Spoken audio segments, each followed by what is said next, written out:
good, people? Happy Monday to you all, and welcome to U3 Sports Talk, unfiltered, unscripted, and unapologetic. Hoping everyone's staying safe with this Northeast winter weather advisory going on. But if you haven't already, please don't forget to like, click, and subscribe, and turn on your notifications. And again, thank you all for watching. Got to welcome in Cisco. Cisco, what's going on, brother? What's going on, brother? How you doing? Hey, man, Monday, it's quiet sports weekend. Not a lot to talk about. Just a wee bit. Just a wee bit. But, we definitely gonna spend some time chopping it up a little bit. And again, for those who are watching, again, just want to thank you all for watching us and continue to like, click, and subscribe to U3 Sports Talk, where we want you in with us. So please, if you come in to the chat, please don't hesitate. We will drop the link for you to come into the live panel and get into the conversation with us. But we got to get into it, man, because again, it's an interesting weekend. And of course, the major news of the sports weekend was the Matt Stafford, Jared Goff trade. This came down late Saturday night.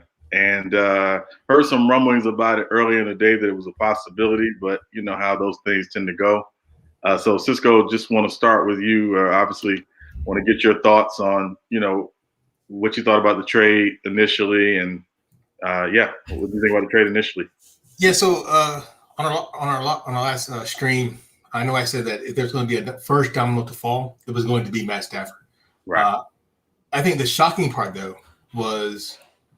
What not only did the Rams gave up for a 31-year-old quarterback, but the actual connection that's between them as far as Sean McVay and Matt Stafford's wife and her brother, Chad Hall. So I found that story pretty interesting in that connection. So maybe the writing was already on the wall and we didn't know it, but it was definitely abrupt. It was all of a sudden. And to me, this is unheard of.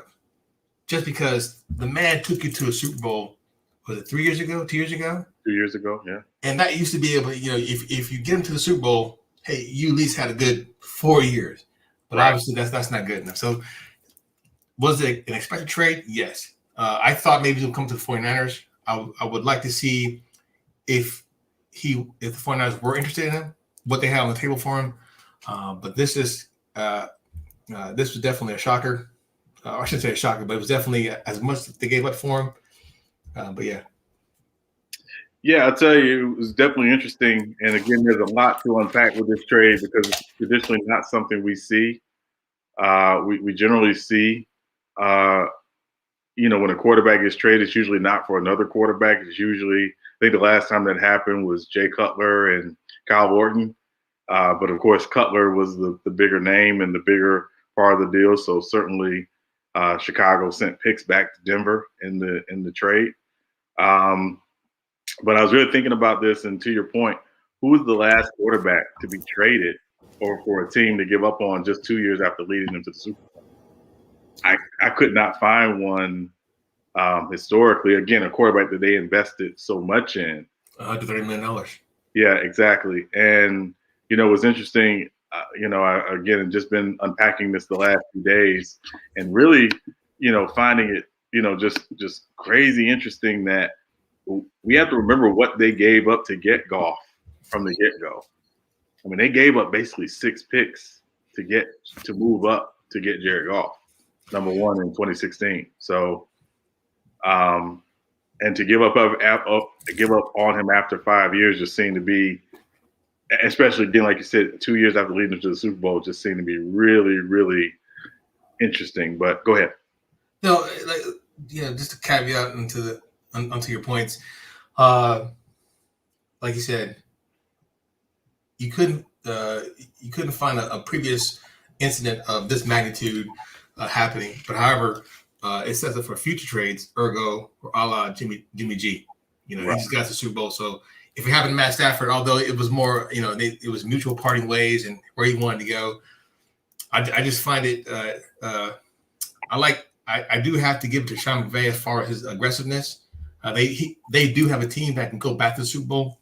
I remember you saying many a time, can you win because of Jared Goff? Right. Yeah.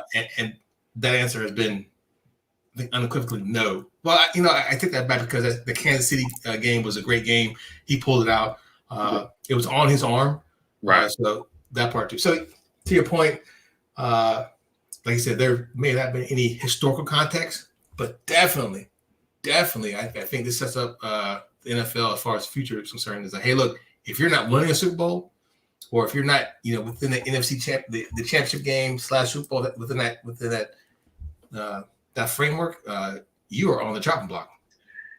Yeah, I mean, contract be damned. Yeah, it's really interesting, man, because there used to be a time, and it just seems like now more than ever we're in this microwave society of sports where teams don't want to go through the process. They want, their championship in 3 minutes or less, and it's like teams don't want to go through the process anymore, generally speaking. So they're willing to basically, push all their chips in and hope that they're able to win versus, going through the process. So, my question to you, Sean, is do you think Matthew Stafford is an upgrade from Jared Goff?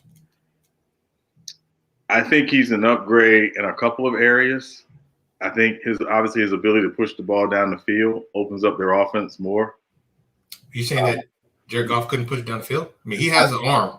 I don't think he doesn't really have a strong arm. Like that's not really what he's known for. He's truly, a guy, 15 to 20 yards. And I think the other part of his game that I think probably never really improved was just his ability just to drop back and throw without having to do it off of run action or play action. And again, I didn't really see the progression in Sean McVay's offense. I really questioned whether or not he was really getting better. And again, I think you can win with Jared Goff because you can win with a B+ quarterback. But, given the amount of money they invested in him, which again, I thought was very premature at the time. I think I told you that. I thought it was way too soon to pay him. They did it twice. Yeah. I mean, and it was, and again, they made some really calculated decisions to pay guys earlier than they needed to, trying to, get ahead of, salary bumps and things of that nature. And they did that with him and they did it with Todd Gurley, and neither one of them are on the team now. So it's it really makes you question, just that front office and Les Snead and Sean McVay to a certain degree.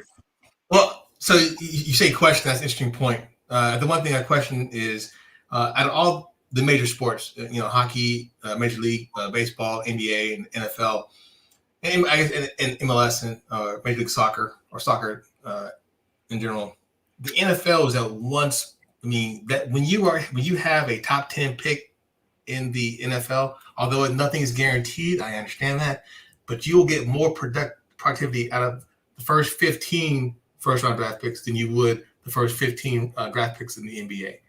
And the way they really honestly discard, like you said, those 6 picks, 2 first rounders, just to me, it just seems they have a plan. They don't care about the draft picks.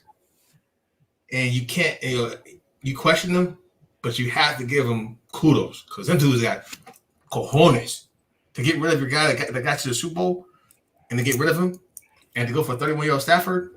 I think he is an overall upgrade. I really do. Right.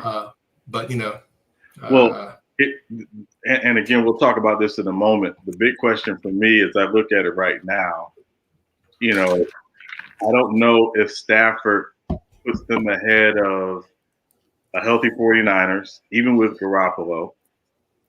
I don't know if it puts them ahead of Seattle necessarily, though they did beat Seattle in the playoffs.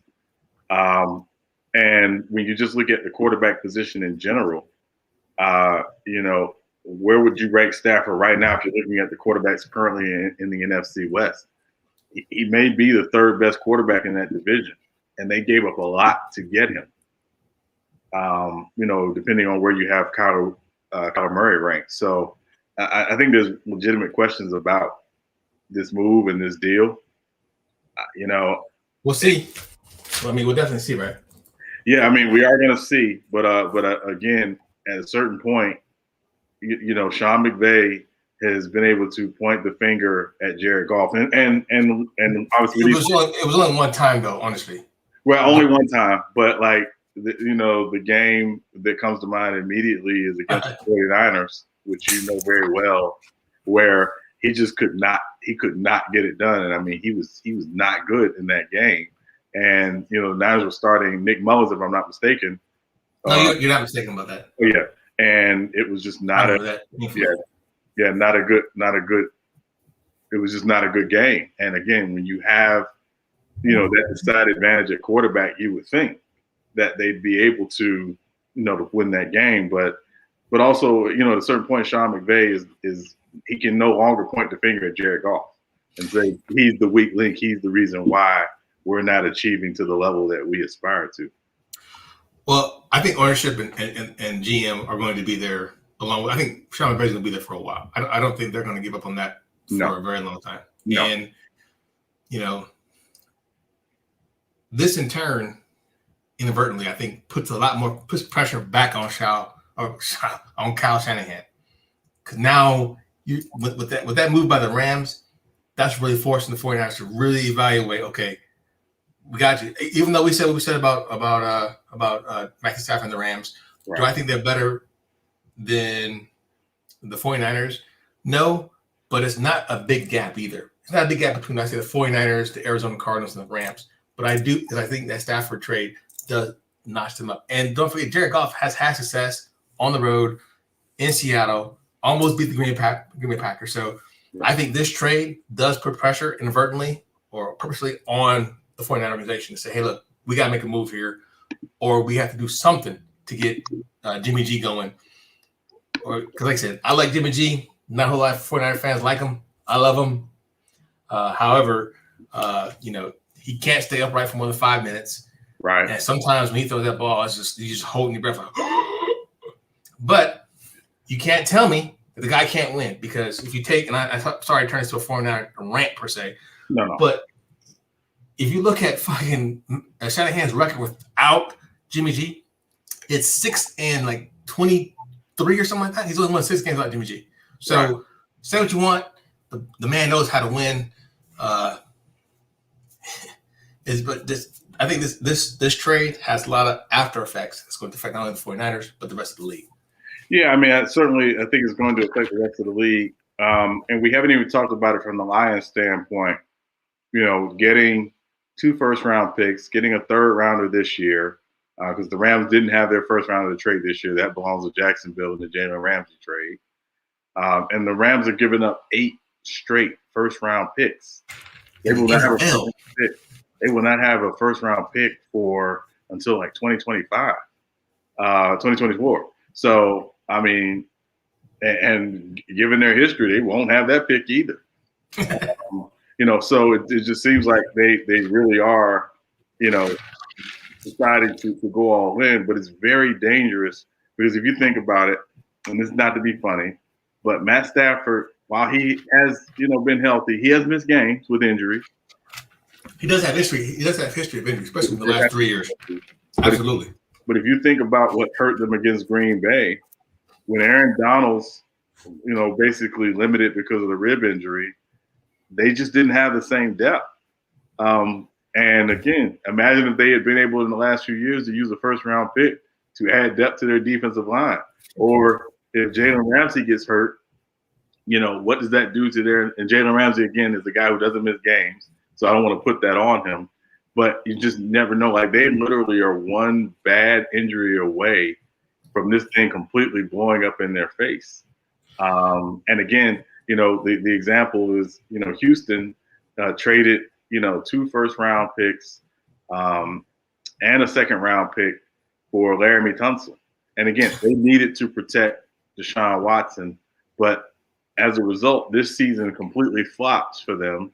And they don't have a first or a second-round pick because both of them belong to Miami. And those picks are the 3rd picks in each of the first and second round of the draft. So I just think the devaluing of picks, and again, being able to get guys in who were younger on relatively, cap-friendly deals because of the rookie salary scale, I just think it's completely being undervalued by the Rams. So I don't. If Les Snead gets fired, what GM's going to want to come in and take that job knowing we don't have any capital for the next couple of years? Agreed. But like you said, if they don't have a first round draft pick till 2024, that's 3 years. Stafford has 2 years left on his contract. Maybe it probably signs an extension. They have to sign to an extension. Right. What they gave up, they have to. Yeah. Right. So Aaron Donald with your key pieces, right? They almost took him the I would say a great blueprint from the Patriots. You get that lockdown corner first. Right. Ramsey's lockdown corner. Right. Way better than Marcus Peters. That's just shot Murray. Right. They had the best defensive tackle, one of the best NFL players in the game in Aaron Donaldson. Right. You're right. They don't have depth. But like I said, with the NFL, though, you can find those key pieces between those third and sixth rounds to where you just need bodies to fill in as long as they're able to adapt to your system. Right. So, yeah, I mean, maybe not, but no GM. But the GM will definitely wait till I don't think they can't fire Snead until 2025, maybe. At least. Because they got to be all in, right? Yeah, I mean, they seem to be all in, obviously. And again, we haven't even talked about this trade from the side of the Lions interview. And again, go ahead. No, go ahead. No, I'll wait for that point because their head coach doesn't inspire confidence. No. He seems to be a bumbling, you know what, already, and he hasn't even coached a game. But that's a good segue because we have an interview dropping tomorrow evening with the Lions fan. So be on the lookout for that on the U3 Sports Talk channel. And again, if you haven't already, please make sure you turn on your notifications, like, and subscribe. So when that interview premieres, you'll be the first to know. So from the Lions standpoint, on the Jared Goff side, when you thought about from the Lions side, what did you think or see from the Lions' point of view? So with their drafts, right? So they can nail it in the draft. They can if they do their due diligence and they actually go through the progression of the draft and they pick the players they need, either the offensive line or mainly on defense, I would say, then they can hit in the draft and they can become competitive. And they can become competitive with Jared Goff. Right. However, like you said before, their coach I don't even know. I forgot who the offensive coordinator is, but I'm Anthony Lynn, excuse me, for the Chargers. So, okay. So we know it's gonna be run heavy. Yeah, I mean, they got two good young running backs and DeAndre Swift and Kerryon Johnson. Maybe they may bring Adrian Peterson back for another year. Why not? So I expect them to be very run heavy. They got a really good young tight end in TJ Hawkinson, who I think, if you look at Goff's history, he likes to get the ball to tight ends because he likes to get the ball in between the hashes. Obviously, Galladay's a free agent, so we're not sure if he's going to be back. But they still have Marvin Hall. They still have Marvin Jones. Probably will be looking at that seventh pick, looking at them taking a receiver possibly with that seventh pick. Again, right now, I would think it'd probably be Devontae Smith if he falls that far from Alabama. But they are really interesting. And again, I think the advantage Goff is going to have is obviously he's going to Detroit. Expectations are not going to be as high. I don't expect them to come in and ask him to do a lot early. I think they're going to come in and ask him they're going to Alex Smith him, basically, and ask him to manage the games. I expect them to try to build that defense and try to play with a very solid run game, again, with those two backs they have, and try to play good defense and try to keep the games, within striking distance.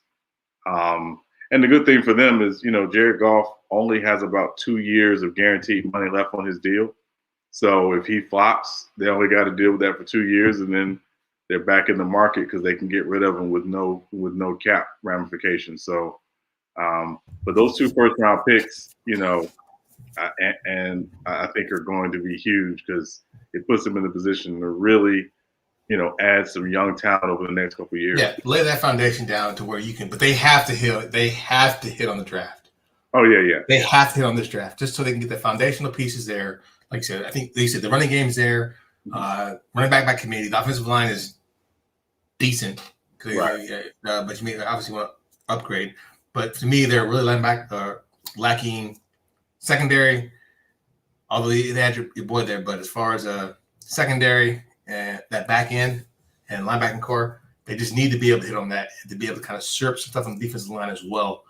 They have to hit that. If they do well and it shows this season, then yeah, okay. Here comes the Lions. And again, I think it's gonna be interesting to see how quickly they can get the stench of Matt Patricia out of that building.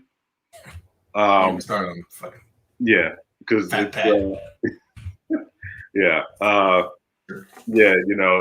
mean, it's going to be interesting to see how quickly they can do that.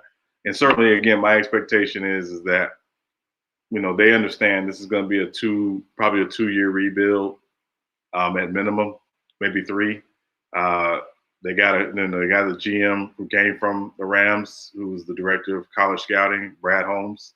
I'm rooting for him, because he's one of the few, black men who holds a GM position in the NFL. So, we'll see. But, I would expect that the Lions will be patient, and I would expect that the Lions will definitely, want to go through the process and be okay with, going through this process for the next couple of years.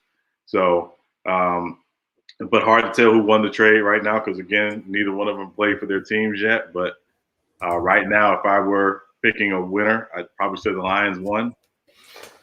Just because and they get a young quarterback who's proven he can play in the NFL. It's not like he's an unproven commodity. He's shown he can play in the NFL. Whether he's a game changer is a different animal, but the guy can play in the NFL. Yes. I think the Rams won because McVay now you can open up. McVay can open up the playbook a little bit more. He can get the ball downfield. I think that just provides him with more ways of being more creative in his offense. That's what I honestly think. So I think as of right now, I think the Rams won. I think they upgraded with Matt Stafford. Everything else stays the same. Giving Mike Shanahan, I keep saying Mike Shanahan, giving Kyle Shanahan, giving Sean McVay, giving those guys out there, giving those guys a weapon like that, but just on the arm talent alone. Never mind the history, but just from this here to here and in between there. Yeah, absolutely. I think as of right now, the Rams won. We'll see. Yeah, we'll see. We'll see. I just view it as those picks are going to have serious value. And we don't know where they're going to rank yet because obviously it depends on where the Rams finish the next couple of years. But, those picks will have value. Sure, it's not going to be the last time we'll be talking about this trade because, again, there'll probably be more coming out. But we got to ask about the Rams. Are the Rams now the favorites in the NFC in 2021? Fuck no. Fuck no. Fuck out of here. Goddamn fucking Rams. I mean, obviously, your loyalty to the Niners compels you to say that. But no. I mean, so you're right. I'm sorry. Go ahead. No, you're fine.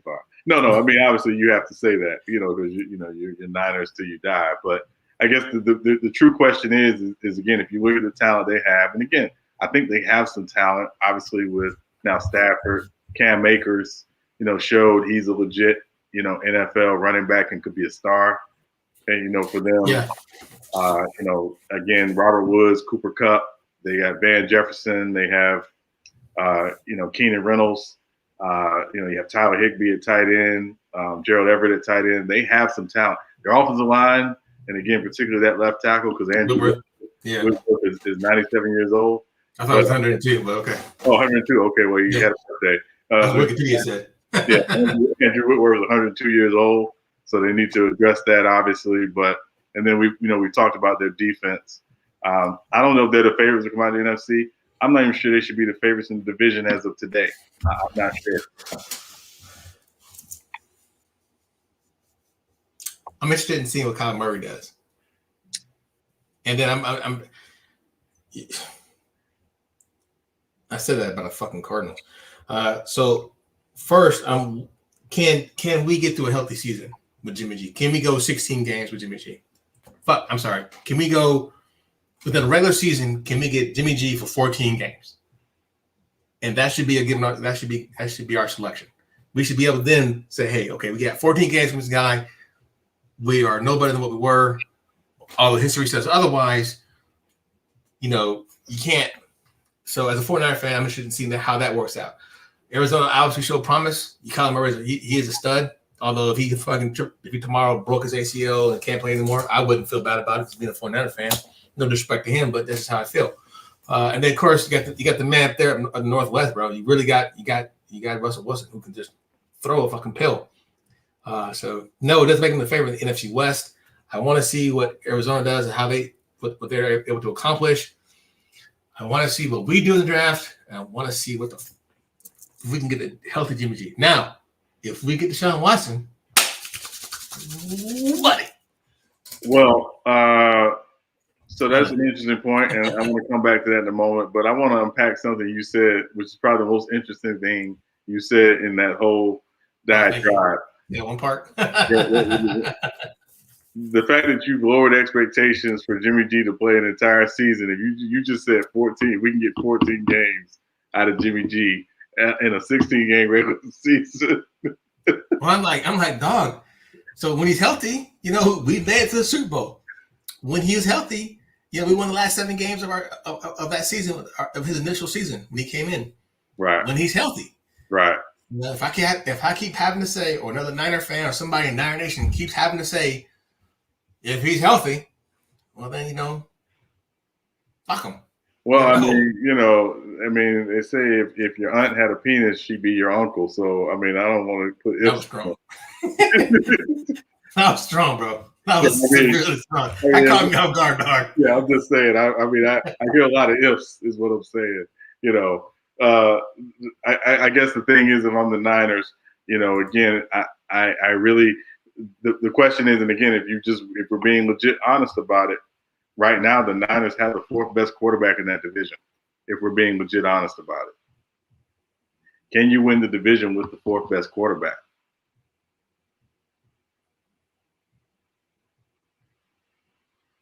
Yeah, I didn't want to answer that question. So I'm sorry. I didn't want to fucking answer that question. Yeah, I get it. I understand. Like it's tough. It's tough, man. It's tough. So can we? I think history says no. Right. No. Right. Because obviously we had the 4th best quarterback, and I think we had there's 4 teams, starting quarterback plus the backup. Right. So that gives us 8. Yeah, we had the 8th best starting quarterback, 8th best quarterback in that division. That was Nick Mullins, who worked his way out of a fucking job. Right. Worked his fucking way. So to answer your questions, are the Rams going to fucking? Are they the favorites? No. I think Seattle still holds it. If I'm being really honest, because of Shanahan's success against McVay, I have to put us above the Rams as for right now, and then Arizona. If I'm being truly honest, if I'm taking the fan part out of it, but Yeah, I would say, I don't know. I think the Niners certainly have to consider, the upgrade. And I think, again, looking at the cap situation, if the Niners part ways with Jimmy G, even after the season, only like a $2 million cap hit, which compared to the cap hit that the Rams and the Lions just took is literally 50 cents. So, but who we gonna get if we can't? If they're asking for a Kings, and like I said, Deshaun, that's a different topic. But who can we pull in? I don't want to see Matt Ryan. I don't want to fucking see Matt Ryan in the fucking 49er uniform. I don't want to see that. Right. Who else is out there? Cam Newton? It's not gonna happen. Yeah. Bridgewater. Like I said, I got you. Who do we maybe make that trade to our old friend Salah? Hey guy. Hey for Sam Bradford. Hey, you. Although he has been injured, I think he almost had a ruptured spleen or liver or something. I forgot what it was. Yeah, and mono. Well, that may have been fucking early COVID. Never can fucking tell these days. But it's just I'll take him because he has better arm talent. Arm talent. Yeah, no, I don't think anybody disputes that. I don't think anybody disputes his arm talent. I guess the big question is, when I look at him, and again, and I look at particularly his contract situation, the Jets still have not picked up Bradford's, God damn it, Darnold's 5th-year option yet. Boy, I tell you, that's funny. Yeah. That's funny. Yeah. Did I say Bradford too? Yeah, you did. No, I didn't. Yeah, you did. I'll rewind the tape tomorrow. But no, seriously, they haven't picked up Darnold's 5th-year option yet. So there should be serious questions about, whether or not they're going to even pick that up. Number one, and number two, to trade for him, you cannot give up a lot to get somebody who's technically only got 1 year on their deal left on the deal until they pick up their 5th-year option. So, I just think I don't see the Jets trading him. I'll just be honest with you. I think they want to see what he does under, a better regime with Saleh and with, LaFleur's brother as the offensive coordinator. Who came from San Francisco? So I don't think they're in a rush to trade him. I think they want to upgrade the offensive line and the weapons around him. And Saleh has proven, he can coach defense. So, he'll build. They got some decent young pieces on defense. So yeah, they do. Yeah, so I don't think they want to get rid of Sam Darnold just yet. Yeah, and Saleh said he's not going there to he's going to coach, but like I said, he's going to be the CEO. He's going to be the one driving the train. He's the one that's going to be in from point A to point B. So that's the kind of leader you want. So I expect an immediate improvement from the Jets. Over under. I think they go over 8 games. Over 8 games. In that division, even with Miami, I'm worried about Miami. Now, if Deshaun Watson goes to Miami, it's a different story. Right. Yeah. Pending Tua. Right. Keeping Tua. Right. Yeah, I don't see that. And then New England, and then even with New England there too. I don't see New England winning. I don't see them doing too much more. I mean, we'll see. That division is going to be very interesting. But in terms of the Lions. Any expectation for the Lions next year? Besides them being the fucking Lions? No. Yeah. Absolutely not. Now with that fucking hey, so I compare that. I forgot who the coach was for the 49ers. The guy, but he was our defensive line coach. Jim Tomsula. Who just straight up busted ass in the fucking at the podium. Yeah. During whatever. Ever since I compare him to him.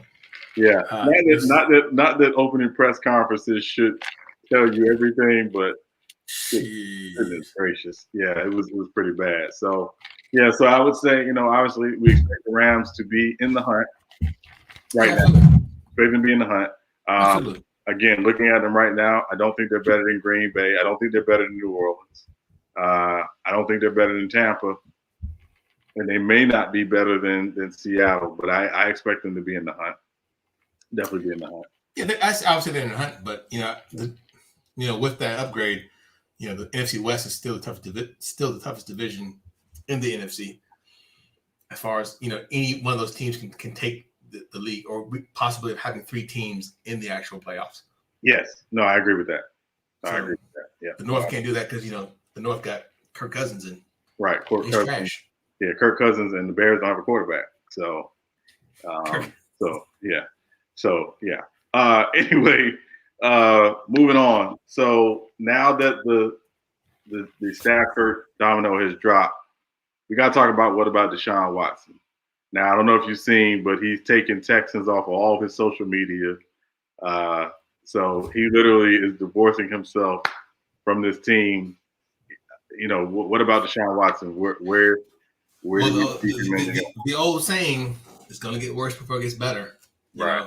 I think he has resolved himself to say, okay, cool. I believe he already has a substantial amount of their money already given to him. I think he has over $80 million. Yeah. So he's set. He can miss a season or 2. Right. Yeah. So he's going to dig in. I applaud him for that. And this point right here is, like you said before in our previous stream, this right here will help determine future standouts or future stars. Say, hey, look, no trade clause. I don't want that in my I want that in my contract. Yep. First thing. Yeah. And Of course, they're trying to figure out a way around that, but that's going to be the key thing. That's going to give the power back to the player itself, or back to the player himself. So he's digging in.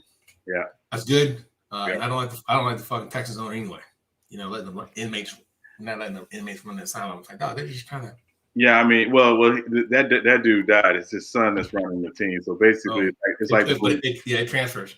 Yeah, so it's basically like the movie Tommy Boy. That's basically what's going on in Houston right now. I mean, he's literally Chris Farley running the football team and running it into the ground, apparently.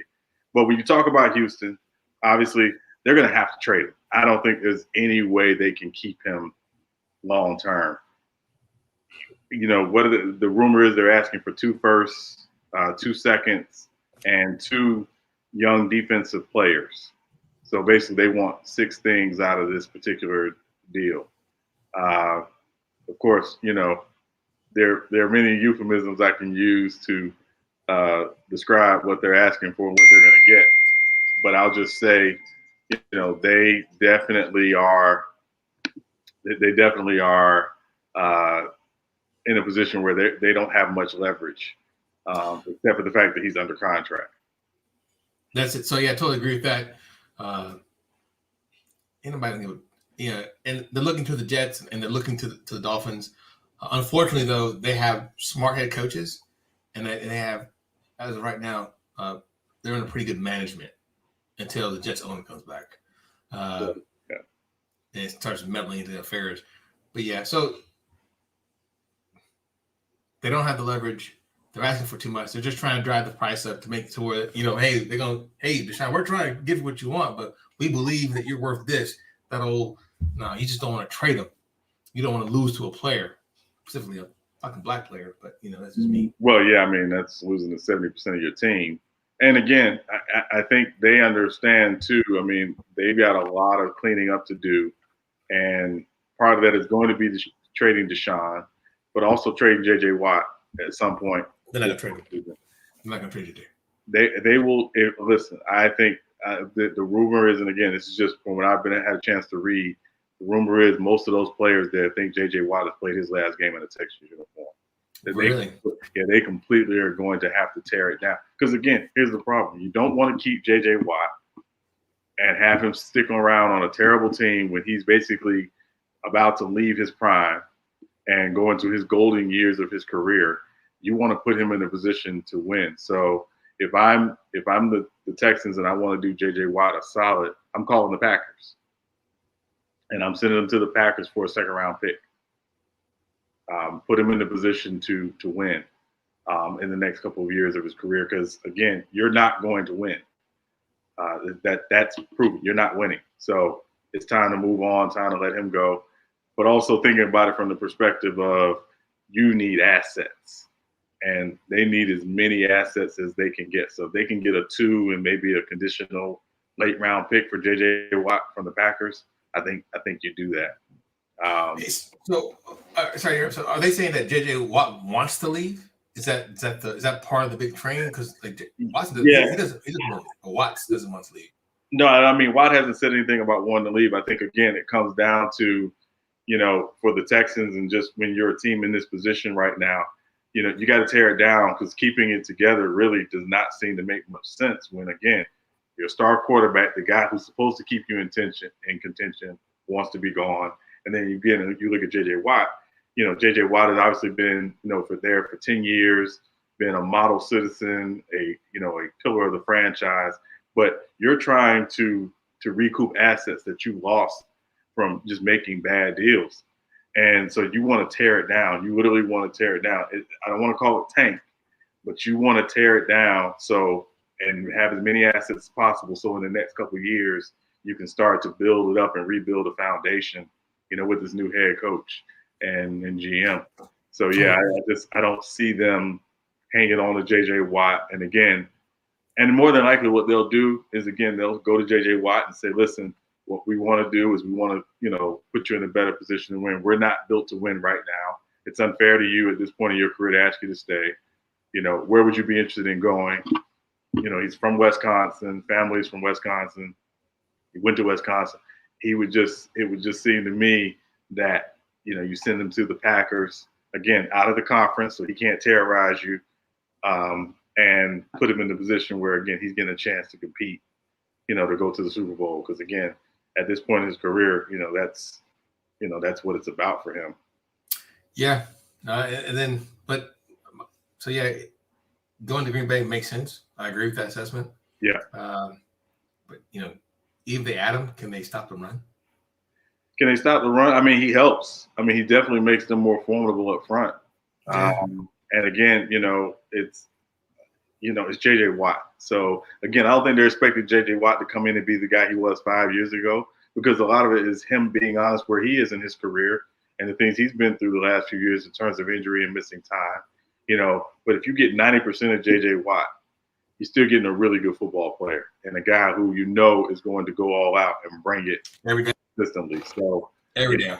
Yeah, every down, every play is on the field. So, I think they could do a lot worse, but certainly they need to do right by him, just like it seems like they're going to do right by Deshaun at some point. But again, now that the Stafford domino has fallen, and clearly the Rams and the Lions are out of the quarterback searching business, give me just your general sense of where you think he may end up. So let me start where I want him to end up. Well, I know where you want him to end up, of course. Okay. Right. Yeah. Let's just pause on that for 5 seconds. All right. Okay, we're good there.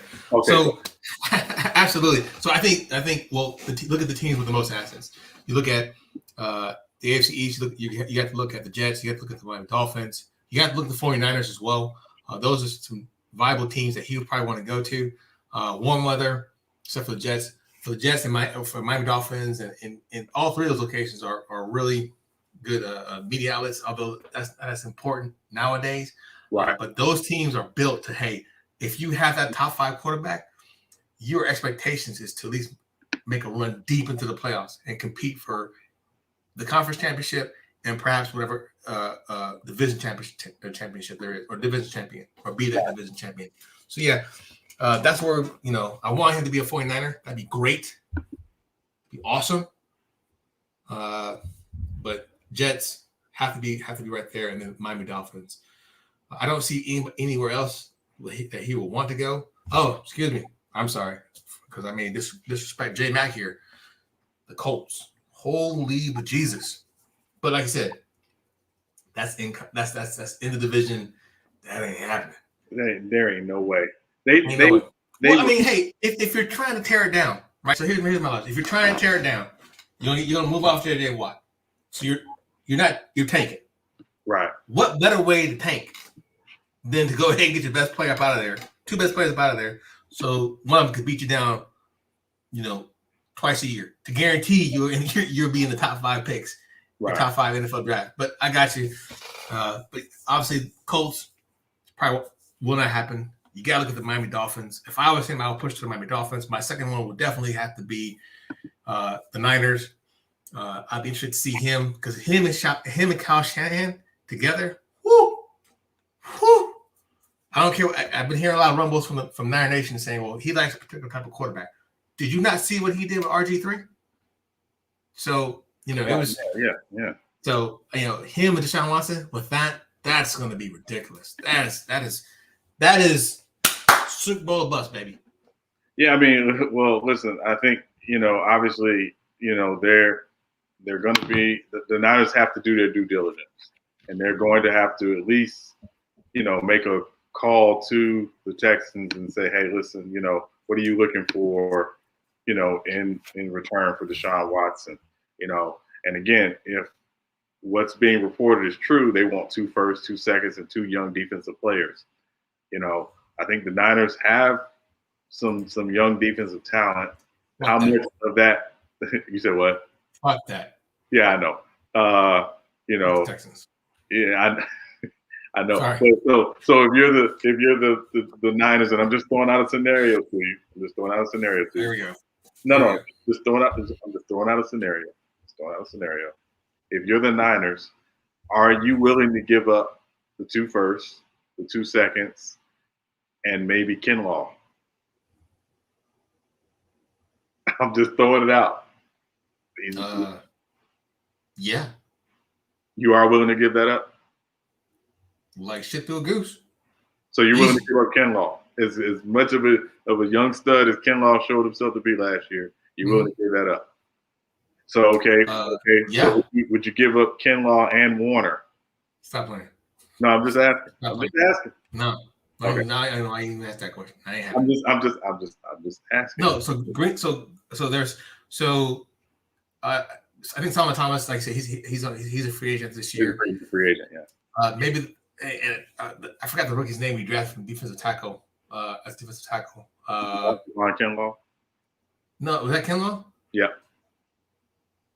Oh, yeah. Shit. Yeah, you gotta go. Peace. Gotta get out of here. Yeah. Hey, we need to get back on that quest for 6, dog. Well, because if we get 6 Super Bowls, the only 2 teams that can talk to us, Pittsburgh and the Patriots. And everybody else can motherfucking suck it. I'm just talking about easy, especially you Cowgirl fans. Yeah. Oh my fucking goodness! I'm sorry for cussing so much. It has to be the grapefruit juice. Yeah, it's fine. It's fine. It gets me all riled up. I figured it was something, but no. So yeah, but no. I mean, so I was looking at the Dolphins roster, and I'm like, okay, if you're the Dolphins, do you give up, Wilkins, and do you give up Byron Jones and Tua and 2 first-rounders to make that happen? I would, if I were the Dolphins, I'd strongly consider it. Now the Dolphins have some holes. They need to, definitely get another receiver. They need a second receiver. They need another running back. Tight end. Tight end. Their tight end is solid, but Yeah, he's good. He's okay though. He's okay, but yeah, I think they need to get a little more dynamic at tight end. A little faster. So, yeah, a little faster. So again, I was looking at Kyle Pitts for them. They're too high to take him at 3, but certainly if they drop back in the draft and get some more assets, I think you could take Kyle Pitts at 9 or 10. So are you talking about when they give up 2 first? They give up one of their first rounders this year. They're going to ask. So you give up the number 3 pick? So no, I'm saying they give up the number 18 pick. They give up Tua. They give up their first rounder next year, and then 2 young defensive players. And again, you take that 3rd pick you have. You don't have to use it. You can use that to slide back in the draft, recoup some of the assets you gave up to get Deshaun, and still be able to put yourself in a position to draft another skill position guy, again, like Kyle Pitts in the top 10, and then recruit. And you still got 2 second-round picks this year, where again, this is a pretty deep, draft defensively. Yeah. So you can, So yeah. And offensive line wise too. Offensive line, they got some good pieces. Well, they got some good pieces on the offensive line, but and again, their tackles are solid. I don't know if they're great. They're solid. So you definitely want to make sure you're putting yourself in a position to at least recoup some of what you gave up to get Deshaun. So yeah, I think it's going to be interesting to see what they do. I still think they're the favorite. And certainly they need to, consider whether or not Tua is their long term. I don't think he is, but they're saying like he is, but I don't think he is. I think, I don't believe that at all. Listen, God, I want to use this example. Tua is a nice guy. Tua is a nice player. I think if you were, if you're a celebrity and you're dating some, C-list celebrity, and it's like, but some A-list celebrity is interested in you, I think you at least consider how long do I want to think this C-list celebrity, before I give this A-list celebrity some consideration. So that's just me, that's neither here nor there. So, again, want to thank everybody for watching. Again, if you haven't already, please don't forget to like, click, and subscribe. And please don't hesitate. We want you to come into the live panel with us. We want you to share your thoughts on the situation with Deshaun Watson, with your thoughts on the Stafford Goff trade, the Rams, the Lions, anything sports-wise. Please feel free to click the links. If they are in the chat, we want you to come in and jump into these conversations because, again, these are much more fun when you come in. So, yeah. Thank you. I don't know how to take that as a slight or what. No, it's fine. No, it's fine. No, so but I was looking at some of the other quarterback rumors. I see apparently that Jameis Winston is getting some interest on the free agent market outside of New Orleans as well. Apparently the Colts and the Bears are very interested. If I'm him, I don't even look at the Bears. No, I stay away from Chicago. Yeah. I stay away from Chicago. Nope. I consider the Colts. I would strongly consider the Colts. I consider the Colts. However, strongly. I stay in New Orleans if I'm him. Yeah, absolutely. Yeah. But so yes. So the pieces are there now. You can win now, and if you stay there 3 years, and you're able to make yourself in the top 3 teams. Well, they're already a top team there, right? But if he continues to put them at that level, even get them to the Super Bowl, that's going to be a bigger investment for him later because they'll sign him to a long-term contract. So yeah, totally agree. Colts are going to shortchange him initially, and if it doesn't work out there, but I do. Although their head coach caught a lot of flack, I still believe in their head coach. He's a great offensive-minded coach. I think Jameis Winston will do very well under him. Yeah, I think he would do well under him. Again, I just look at the Colts and I look at, I think about organizational stability, which I think is what he needs most at this point in his career. When I compare New Orleans and Indianapolis, I think New Orleans just has had more organizational stability. Yes. And again, it starts at the top. Jim Irsay is not the best owner. No, cocaine's helping us. Yeah. Far better than his father. His father was a piece of work, but still not a very good owner. I just look at, the Benson family and how they've, run the Saints, the last, 15, 20 years. And again, Sean Payton, Mickey Loomis, that front office. Consistency. The consistency, what I think he wants and what he really needs, is just that consistent organization. Because he didn't have that in Tampa. Which is surprise. Yeah, exactly. So, I think he really needs to consider that. Also, what's going to happen with Dak? That's going to be another interesting domino to see, where he ends up. Cam, I'm interested to see where Cam goes, man. I don't know if it is. I don't know the man, so I can't question his heart. But to go there and comply with the Patriot way as the way he did, you have to give him kudos to that. Yeah. I mean, listen, he went into a situation where he got there late. He recognized they didn't have a lot around him. They tried to. They didn't have a lot. They didn't have nothing. They have nothing. I was being nice. Okay. They ain't have jack. Isn't it? Yeah. But he went in. He did the job. He did the work. He did what they asked him to do. All things told, I thought he had a pretty decent season for what he didn't have. And they were, very much in the hunt until probably the last month of the season. So, right. So I think, it wouldn't shock me if he's considering going back there. But where else are you gonna go? Well, you know what? If I'm him, I'm looking at Minnesota. Maybe take that backup role, just in case Kirk Cousins. Well, not just in case Kirk Cousins don't fuck up, but just in case, something happens to Kirk. He's there. Him with those weapons and that running game, that's crucial. But I got you.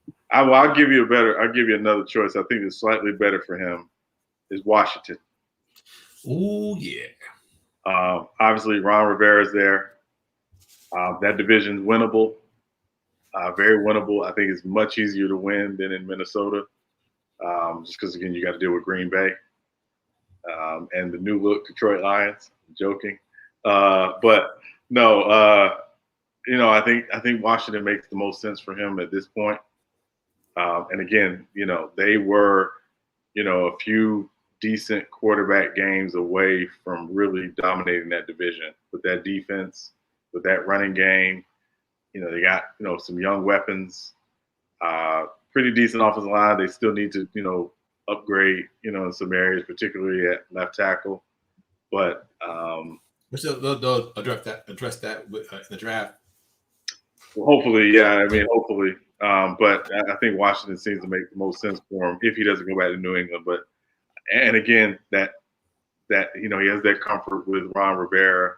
And crazy as it sounds, it seems like Washington's trying to build a quality organization for once in the 20 years that Dan Snyder's owned the freaking team. You know why that is, right? Well, yeah, I know why that is. I gave him a big old cup of shut the fuck up, sit down. Yeah, I mean, it helped. And also, he's been in the news, for. Oh, yeah, he's been looking bad. Yeah, he's been looking really bad. So, horrible. Once in his life, it seems like he's trying to do the right thing. But, we'll see. Yeah, so Cam's going to be an interesting domino. There's some other guys who, could be on the market, as well. I'm going to give you an interesting name for New England, Jacoby Brissett. Watch for New England to try to make a run at him, just because they're familiar with him. Makes sense. And, again, I don't know if Jacoby's a long-term answer, but, they need a bridge guy, and I don't see them being able to take one of the top 4 quarterbacks in this draft unless they trade up. So, I think what they're going to want to do is to get a bridge guy.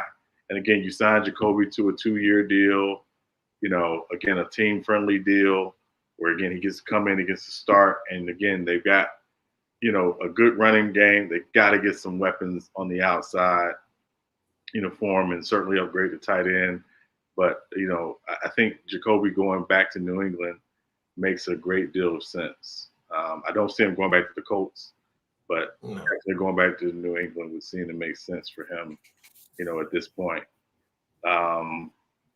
So, yeah. And again, what's going to happen with Dak? Again, I go back to Dak. Dak's a domino we've yet to see fall. Do you honestly think he's resigning with Dallas?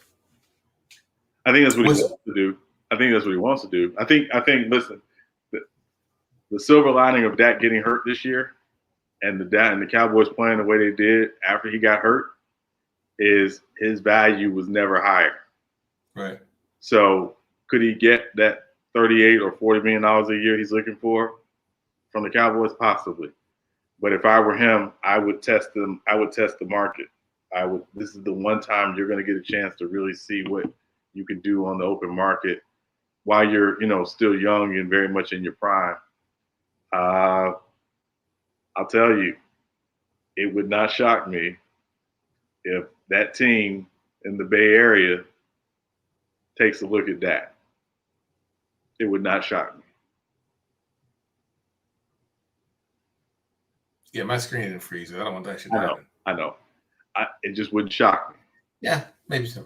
And again. Well, so I mean, yeah, you have to look at it, right? But if they can't team-friendly deal, okay, I got you.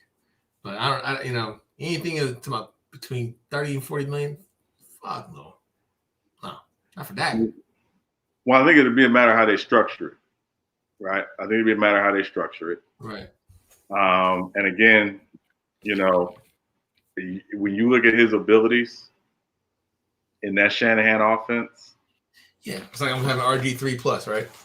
Yeah, basically. A slower version, but a more quarterback driven or more quarterback ready. Right. Yeah. Absolutely. I get you. Right. Not a bad deal. Who do I want? I want Deshaun Watson. If I can't have Deshaun Watson, I'll take Jameis Winston. If I can't have Jameis Winston, I'll take Cam Newton. If I can't have Cam Newton, then I'll go Dak. So Dak is your fourth choice. Technically, he's my fifth choice. Because here's the thing, right?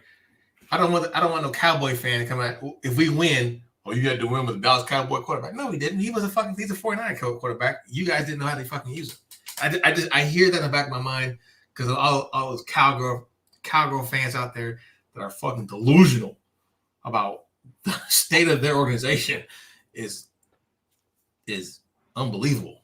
So yeah, well, we actually have a conversation with a Cowboys fan coming up to be dropping later this week on the U3 Sports Talk channel. So we will talk about some of the things that you're mentioning. I'm going to be interested to hear what they have to say. But Yeah. So yeah, these I don't think these quarterback dominoes are done. I think I may have shared with you, before we started this, that I thought within 2 years you're going to see 16 new starting quarterbacks on different teams in the NFL. That the quarterbacks who are currently with their teams today, you're going to see 16 new. I just had a feeling that was coming, and I still firmly believe that. And there's a lot. So yeah, there's a lot to unpack with that one too, right? You can kind of almost see it with the short-term contracts with Kirk Cousins, only 2 years. 2 year was it 2 year contract or 2 year extension with fully guaranteed? Yeah, or was it 3 years? 2 years. 2 years. Yeah, the 2 years of the deal. Mm-hmm. So that's a short-term contract. Right. Everybody else was like a temp fix. Rivers going to the Colts.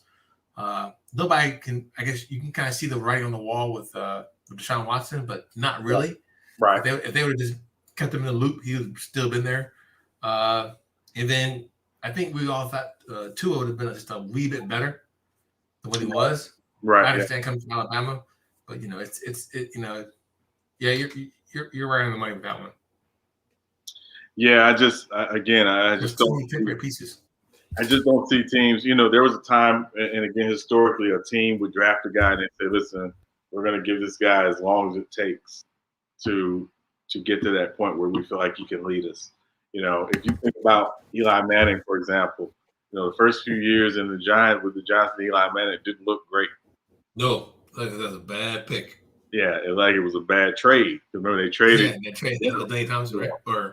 They traded the fourth pick to get the first pick. They traded their first pick the following year as well, who turned out to be Sean Merriman. So Sean Merriman, excuse me. Who had a few decent years in the league, but that's neither here nor there. But yeah, Houston. Allegedly. He got busted. Oh, he did get busted. That's right. He got busted. So I'm not saying nothing new. Okay, no. Then I'm taking that allegedly off. He got busted. Yeah, no. Hey, listen. Hey, his fault. Shouldn't have got caught, jerk. Hey. But anyway, no. I had the fucking dumbest celebration dance I've ever seen in my life. But go ahead. I'm sorry. I'm sorry. I still remember when Maurice Jones-Drew put the best block I've ever seen in my life on Sean Merriman. But whatever. Anyway, but it didn't look good for Eli Manning early on. So but they were okay going through the process, and it just doesn't seem like teams want to do that anymore with their quarterback. Well, it goes back to your earlier point of saying, "Hey, look, this microwave mentality," because it's just unheard of now to have Jared Goff and Matt Stafford trade places. And that quarterback, the Goff got you to the Super Bowl 3 years ago. So that's unheard of. That's new for this time. It's going to probably continue the trend, and it's going to lead us to the second year again. So Jimmy G's going to be, if he doesn't do something this year or this upcoming season, yeah, he's out. He's gone. Yeah, I don't know if they'll wait that long. Just the way things seem to be going, I don't know if they'll wait that long. That's why I said that move for the Rams to get Stafford, that put pressure on the 49ers to try and say, "Hey, look, are we good to go?" Right. Yeah, I go back, and again, it's a very simple question for me. Can you win with the fourth best quarterback in that division? If you look at every single division, and we look at the teams that have the fourth best quarterback in that division, maybe Chicago might be the only one who has been able to have some success with the fourth best quarterback in that division. Would you put Baker over Joe Burrow? Right now, yes. I don't think if I'm projecting them long term, I think Burrow is going to be better. But right now, yeah, I would put again, I don't go crazy over rookies, having success. It's like you're a rookie. Let's see what you do when you get some film on you. Well, in all fairness, Deshaun Watson was a pretty good. He was an outstanding rookie too. He was, but again, remember he came back the next year and he was better. Even though teams had film on him, he got better and he got progressively better. I'm always curious to see the next step. Teams got film on you. Let's see what you do when teams got some film on you. The next year, Justin Herbert, Joe Burrow, presuming he comes back next year, which again is up in the air at this point, and Tua, who didn't have a really good rookie season, but let's see what you do now that teams have seen film of you and know what you're capable of. Who am I missing out of the AFC West? Herbert, Carr, Mahomes. Oh, Denver. Drew Lock. Yeah. Well, that's trash. But anyway. That's what I'm saying. So Drew Lock is the fourth best quarterback in that division. So here's the thing, though, right? So even if Burrow improves, let's say on paper he's the better quarterback. I know we're way off on our points here. No, you're fine. But if Burrow improves, which we all believe he will be, I believe he's a better quarterback than Baker Mayfield. Baker Mayfield could still get to Cleveland with being the fourth best. He could still get Cleveland to that playoff spot, right? And perhaps even win the division, especially with the way Big Ben's declining. It all depends on what Lamar Jackson does. I'm looking forward to Lamar Jackson to really make that step forward. Well, again, I think it's going to all come down to whether or not Lamar, whether or not they go out and invest and back the Brinks truck up to get Allen Robinson, to get Lamar a true number one receiver. Because again, and perhaps a new OC. I don't know about a new OC though, but I got you. I don't want to say new OC because again, I think Greg Roman has done a solid job. Yeah. I just think again, and again, when you look historically at the Ravens, they've not done a good job at drafting receivers, right? In their entire history. That's funny you say that because What other team is there in the AFC that has no has not had success in drafting wide receivers? The Patriots. Ozzie Newton. Yeah, and That's a hell of a tree to have. But that's the only success that tree from the Patriots was Ozzie Newton. But unfortunately, one character flaw is you can't seem to find a fucking wide receiver. Right. Yeah. But even then, he's been able to build. Two Super Bowl winners. Spaced apart, but still, been able to build two Super Bowl winners, and they largely have not. They've never really had terrible seasons. They've always been in the mix. So he always maximized pick. It was just receiver that he struggled with. That's what I'm saying. Yeah, he's a great GM, one of the greatest GMs, Hall of Famer. Understand? Yeah. But he learned from one of the best, I guess, coach GMs per se, and Bill Belichick. Unfortunately. Both of them can maximize their players, and both of them can maximize their teams and get great success out of the teams. Right. Yeah. Yeah. But that motherfucker, if you're looking for somebody to line up outside the numbers, they need some help. They need an assistant or something. Oh yeah, they need help badly. Without question, they need help badly. But to say, again, they got to back up a Brinks truck to get Allen Robinson. Like they have got to get a true number one wide receiver. This guy. We've seen this guy's history. Right. He can raise the level of a quarterback he plays with for Lamar.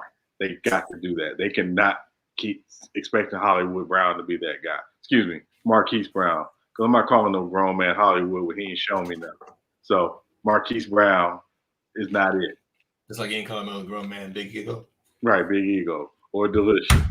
Yeah. So either way, shout out Big Ego. Whatever. Shout out. That's my guy. I ain't calling you Big Ego, bro. But no.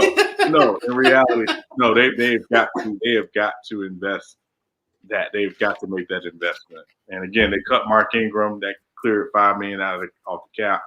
They got no excuses to go out and get Lamar a number one receiver. But again, we could look at every single division and say, which team has the fourth worst quarterback in that division, and I can show you a team, again, outside of Chicago last year, that probably ain't going anywhere.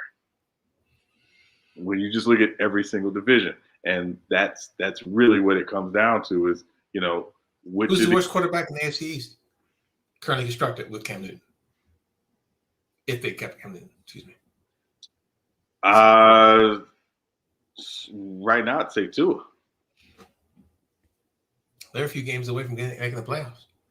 Yeah, but I mean, it wasn't because of Tua. It's because they didn't make it, but yeah. Yeah, like he didn't put them over the top.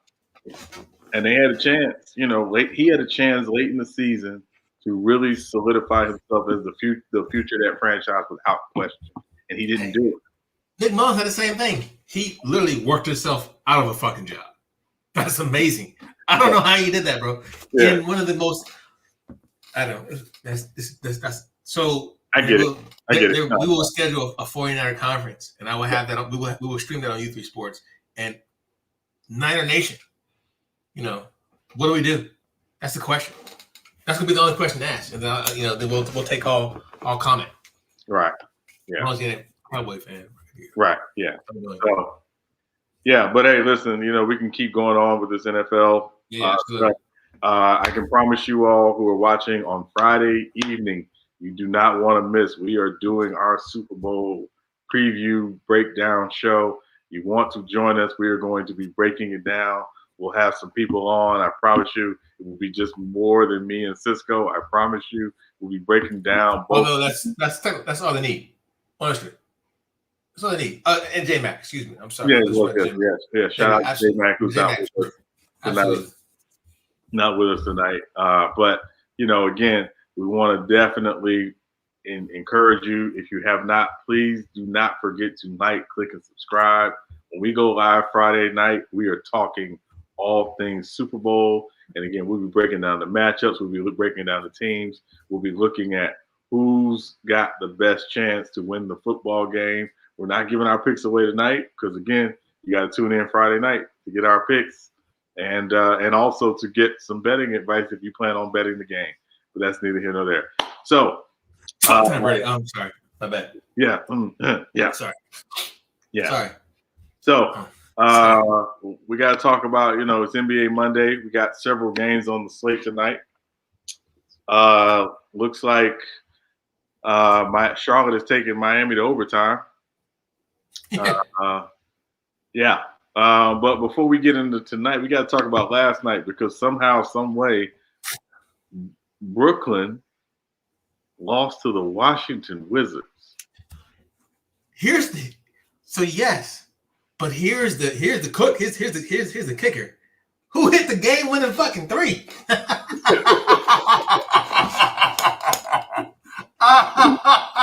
The one guy who shoots, I think he's a career with 29% three-point shooter. Yes.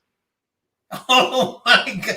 Who couldn't shoot? I know he couldn't shoot in OKC. We know that. We can't shoot. Period. Let's just be real. But that's the kicker right there. And if I'm a betting man, and I tend to be every now and then, and if I'm betting on these games and I'm doing whatever's out there, and I need 3-pointers or a point scored, whoever the Nets are playing against, I'm picking that team unless they're atrocious because obviously they don't believe in defense. Well, their defensive philosophy is 7 defensive stops or less per game. They play 7 seconds or less on offense, 7 defensive stops or less on defense. So, because they don't want to stop, they play not an ounce of defense. They can't stop anything. And for the life of me, and this is why I kept telling people, not that the Harden trade was bad, but you cannot outscore everybody in the playoffs. That does not win championships. You have to be able to get stops. And that team can't stop anything. They can't stop jack. They gave up 149 points last night to the Wizards. The Wizards. Hey, bro. I'm there with you. Yeah, the Wizards. We saw the game. That was just embarrassing. Yeah. Now they got the Clippers on Tuesday night. So, yeah, I don't know. I think we'll see. We'll see. They got the Clippers, so looks like we got a guest in. J-Mac. Yo! What's up? Can y'all hear me? Paso, me and Miko. Yeah, we hear you, bro. Can you hear us? Yeah, we can hear you. About time, bro. I can hear you. Oh man, long day. Hey, listen, we talking about the Brooklyn Nets from last night. You might as well jump right in and give us your thoughts. Yeah. They are who I think they are, and who I thought they were. who I'm gonna forever think they are until they fix their defense. Defense. But I'm gonna tell you this, man. Hold on. Yeah, I'm gonna tell you this. The thing about Brooklyn, they're gonna down. They're playing too many minutes. The superstars are playing too many minutes. There's no offensive. I mean, the offense is great, but there's not really no cohesiveness in the offense. Defense is the main problem, man. I mean, Kyrie told you it best. He said he couldn't guard anybody. They were just flying right past him. No doubt. Like we But watched these guys, they are not going to change their identity. They've been in the league 10 plus years. That's who they are. Right. Nobody's talking on defense. Right. And I don't know if y'all seen the clip where DeAndre Jordan was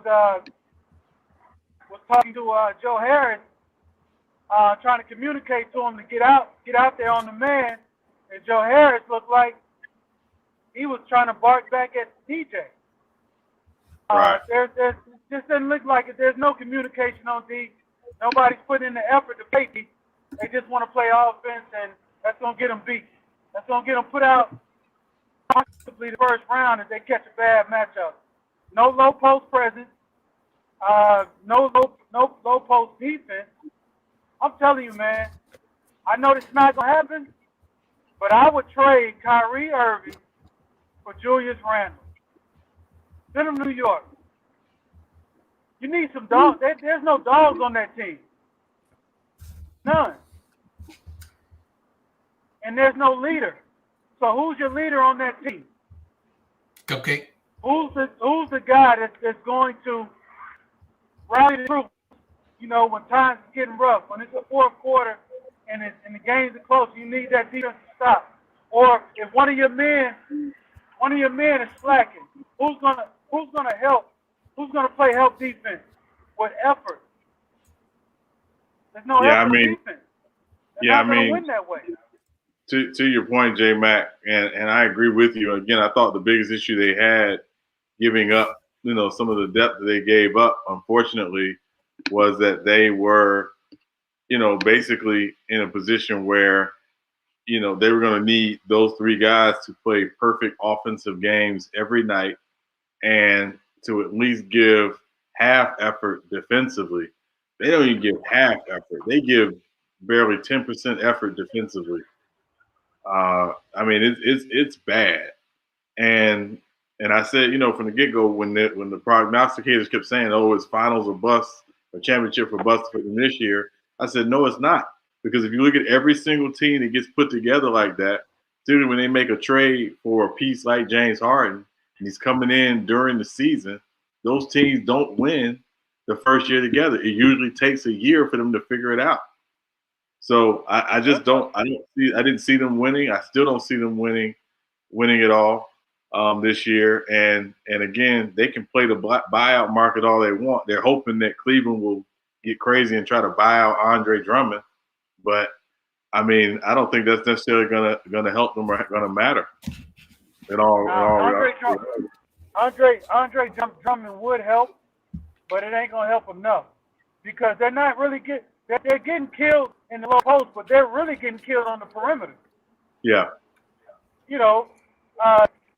Kyrie is getting his man is blowing by him. Doesn't matter who it is. Colin Sexton to whoever. You know Westbrook was going to go hard. And then that's another thing. The Wizards have beaten them twice this year already. Right. And with that being said, Westbrook likes his get back against his former teammates. Right. I honestly think that if James Harden would have played,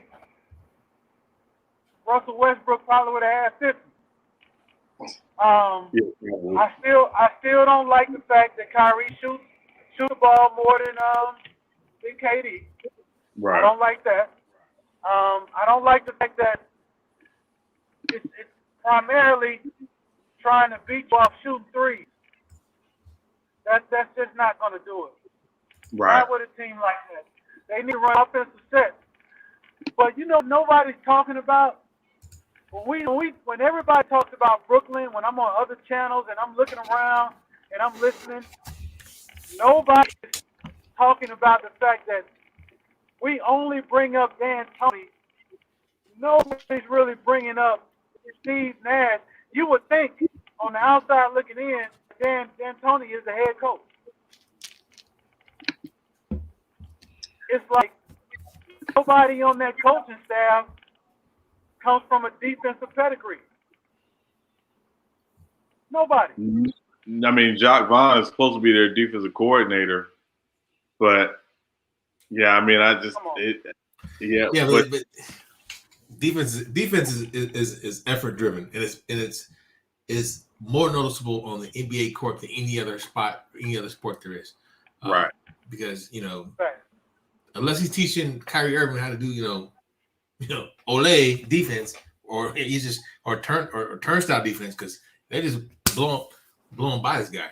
And you can tell his heart is not in it. His heart, I don't believe Kyrie's heart is actually in the game of basketball right now. I don't think so. And I think I agree with Jay Mack and saying, hey, look, trade him. Maybe get Randall or get pull off a three-way trade to where you can get some like he said, get some dogs on that court. So therefore they can kind of hide or protect Kevin Durant and James Harden and let them do what they do best. I'll tell you the trade I'd like to see them make. To be honest with you, I'd like to see them make a trade to the Clippers to get Pat Beverly and Morris for Kyrie Irving. Oof. I don't know who wins that one. That's decent. Yeah, because again, but Pat's been hurt though. He's out right now. He's out with an injury right now. But just right knee soreness. In terms of guys who are going to bring some dog to that team, to the front part, even just to if you look at Morris, like Morris brings some dog. Like he's going to bring some dog to him. The Clippers just paid him $60-some million. Yeah, but listen, but the 1 week league they have is they don't really have an on-ball creator, and Kyrie kind of fills that role for them. Now again, when you look at Paul George and you look at Kawhi, they can make up for Kyrie's defensive inefficiencies.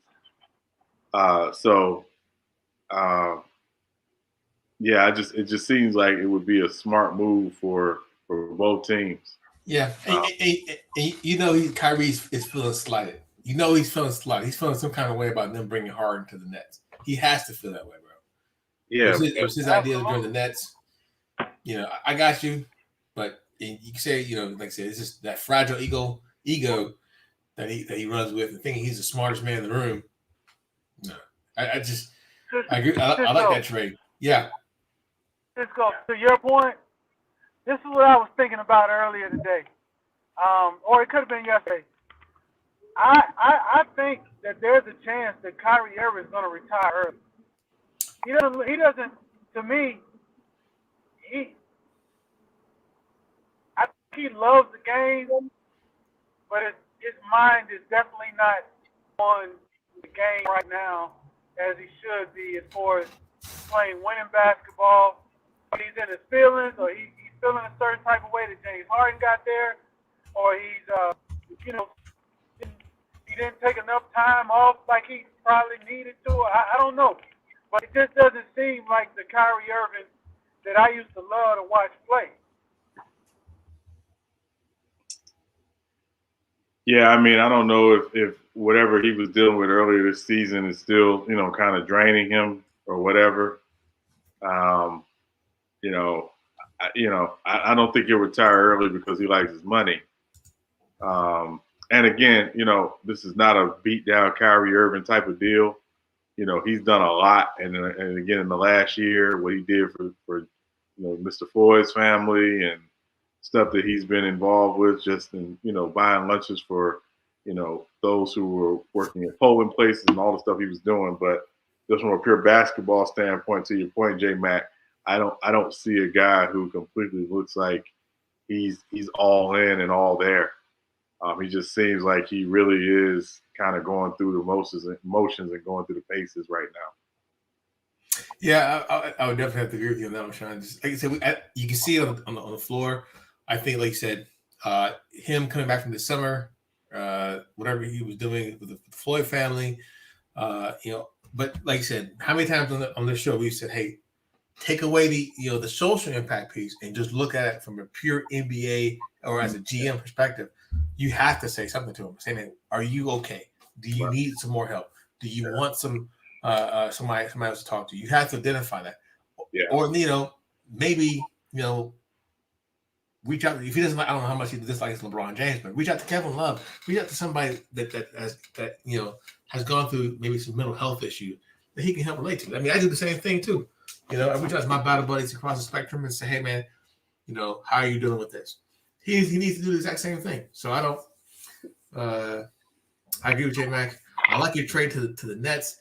As long as they get a dog or any kind of true point guard that doesn't require doesn't require a score at that 4 or at that point, yeah, then you can start taking the Nets, a lot more serious.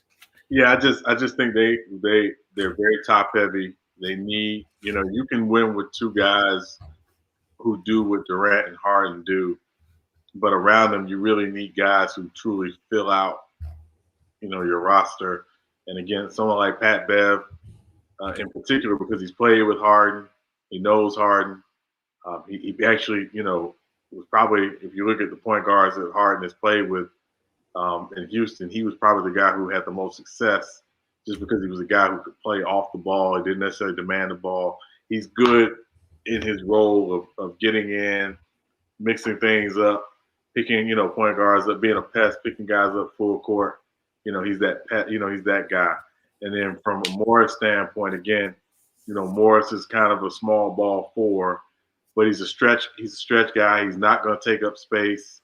He's going to leave, he's going to leave, driving lanes for Durant and for Harden in particular. And again, he can do some of the dirty work, but he can also give you 18 points a game if you need it. So I just think it just, to me, if I'm making a deal with Kyrie involving Kyrie, that's the deal I'm probably looking at. Just because, again, you get two guys who I think fit better next to Durant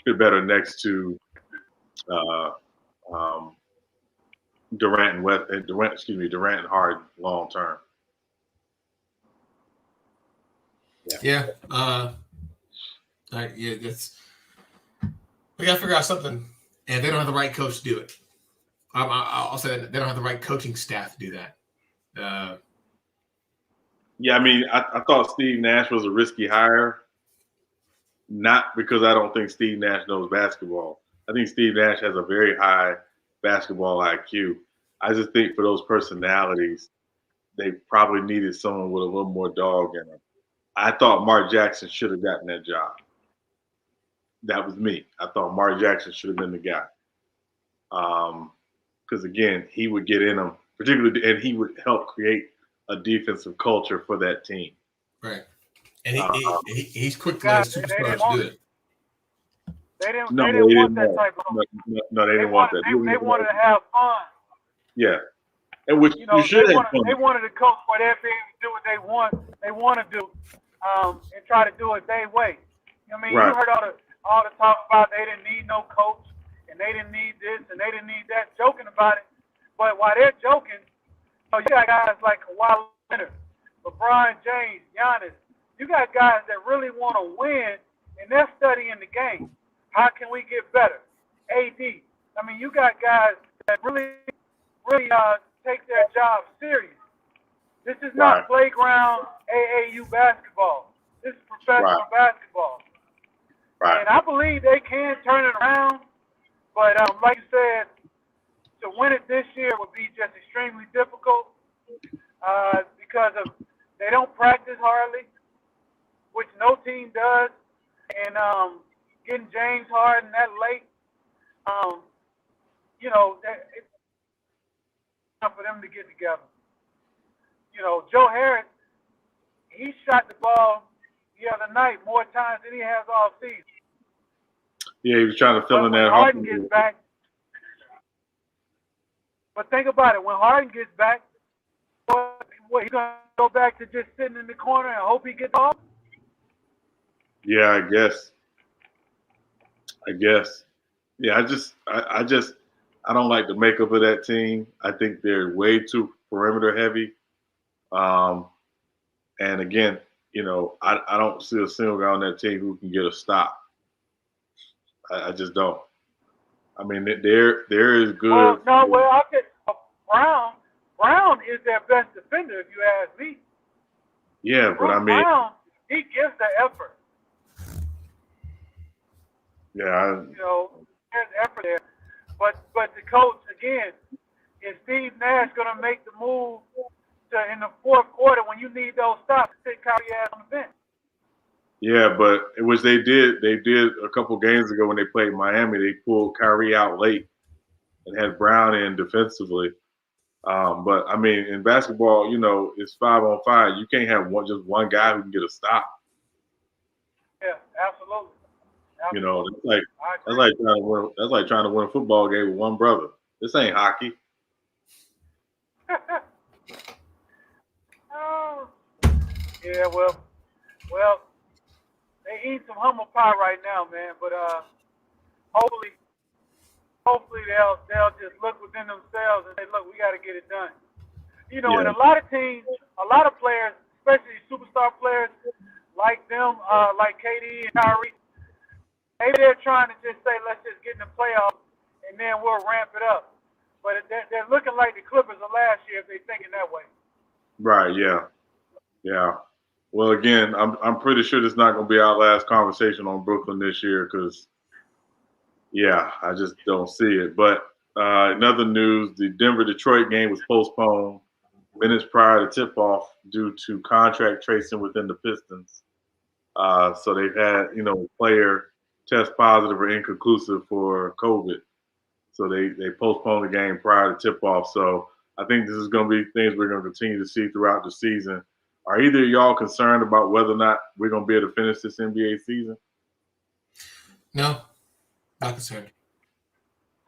I'm not concerned with that, but I am concerned when it gets to the playoffs and you got team members that don't buy into the sort of like the bubble system as far as doing exactly what you're supposed to do to make sure you don't get in contact with it as much as possible. And then you have key players missing key playoff games. Right. That's a problem. That's going to be a problem. Right. Yeah. Cisco, you had something on that? 1 second, fellas. There he is. You speak and you speak his name. I promise you, the brother shows up. Let me say something. This guy right here is one of the most dependable people I know. But I will not call that man Big Ego. I'm not mad at you, man. I'm not mad at you. What's up, brother? What's going on, brother? Just checking in, man. I heard you talking about that wonderful coach that the Warriors, had to let go of for a coach that wasn't quite as good at it, but just happened to have better success because of timing and all. Here we go. Well, listen, I just thought from Brooklyn's perspective, they needed someone to come in and give them a defensive identity with Kyrie and with KD. We know they can score. They just needed someone to come in and give them a defensive identity. And I didn't see Steve Nash as that guy. I would agree.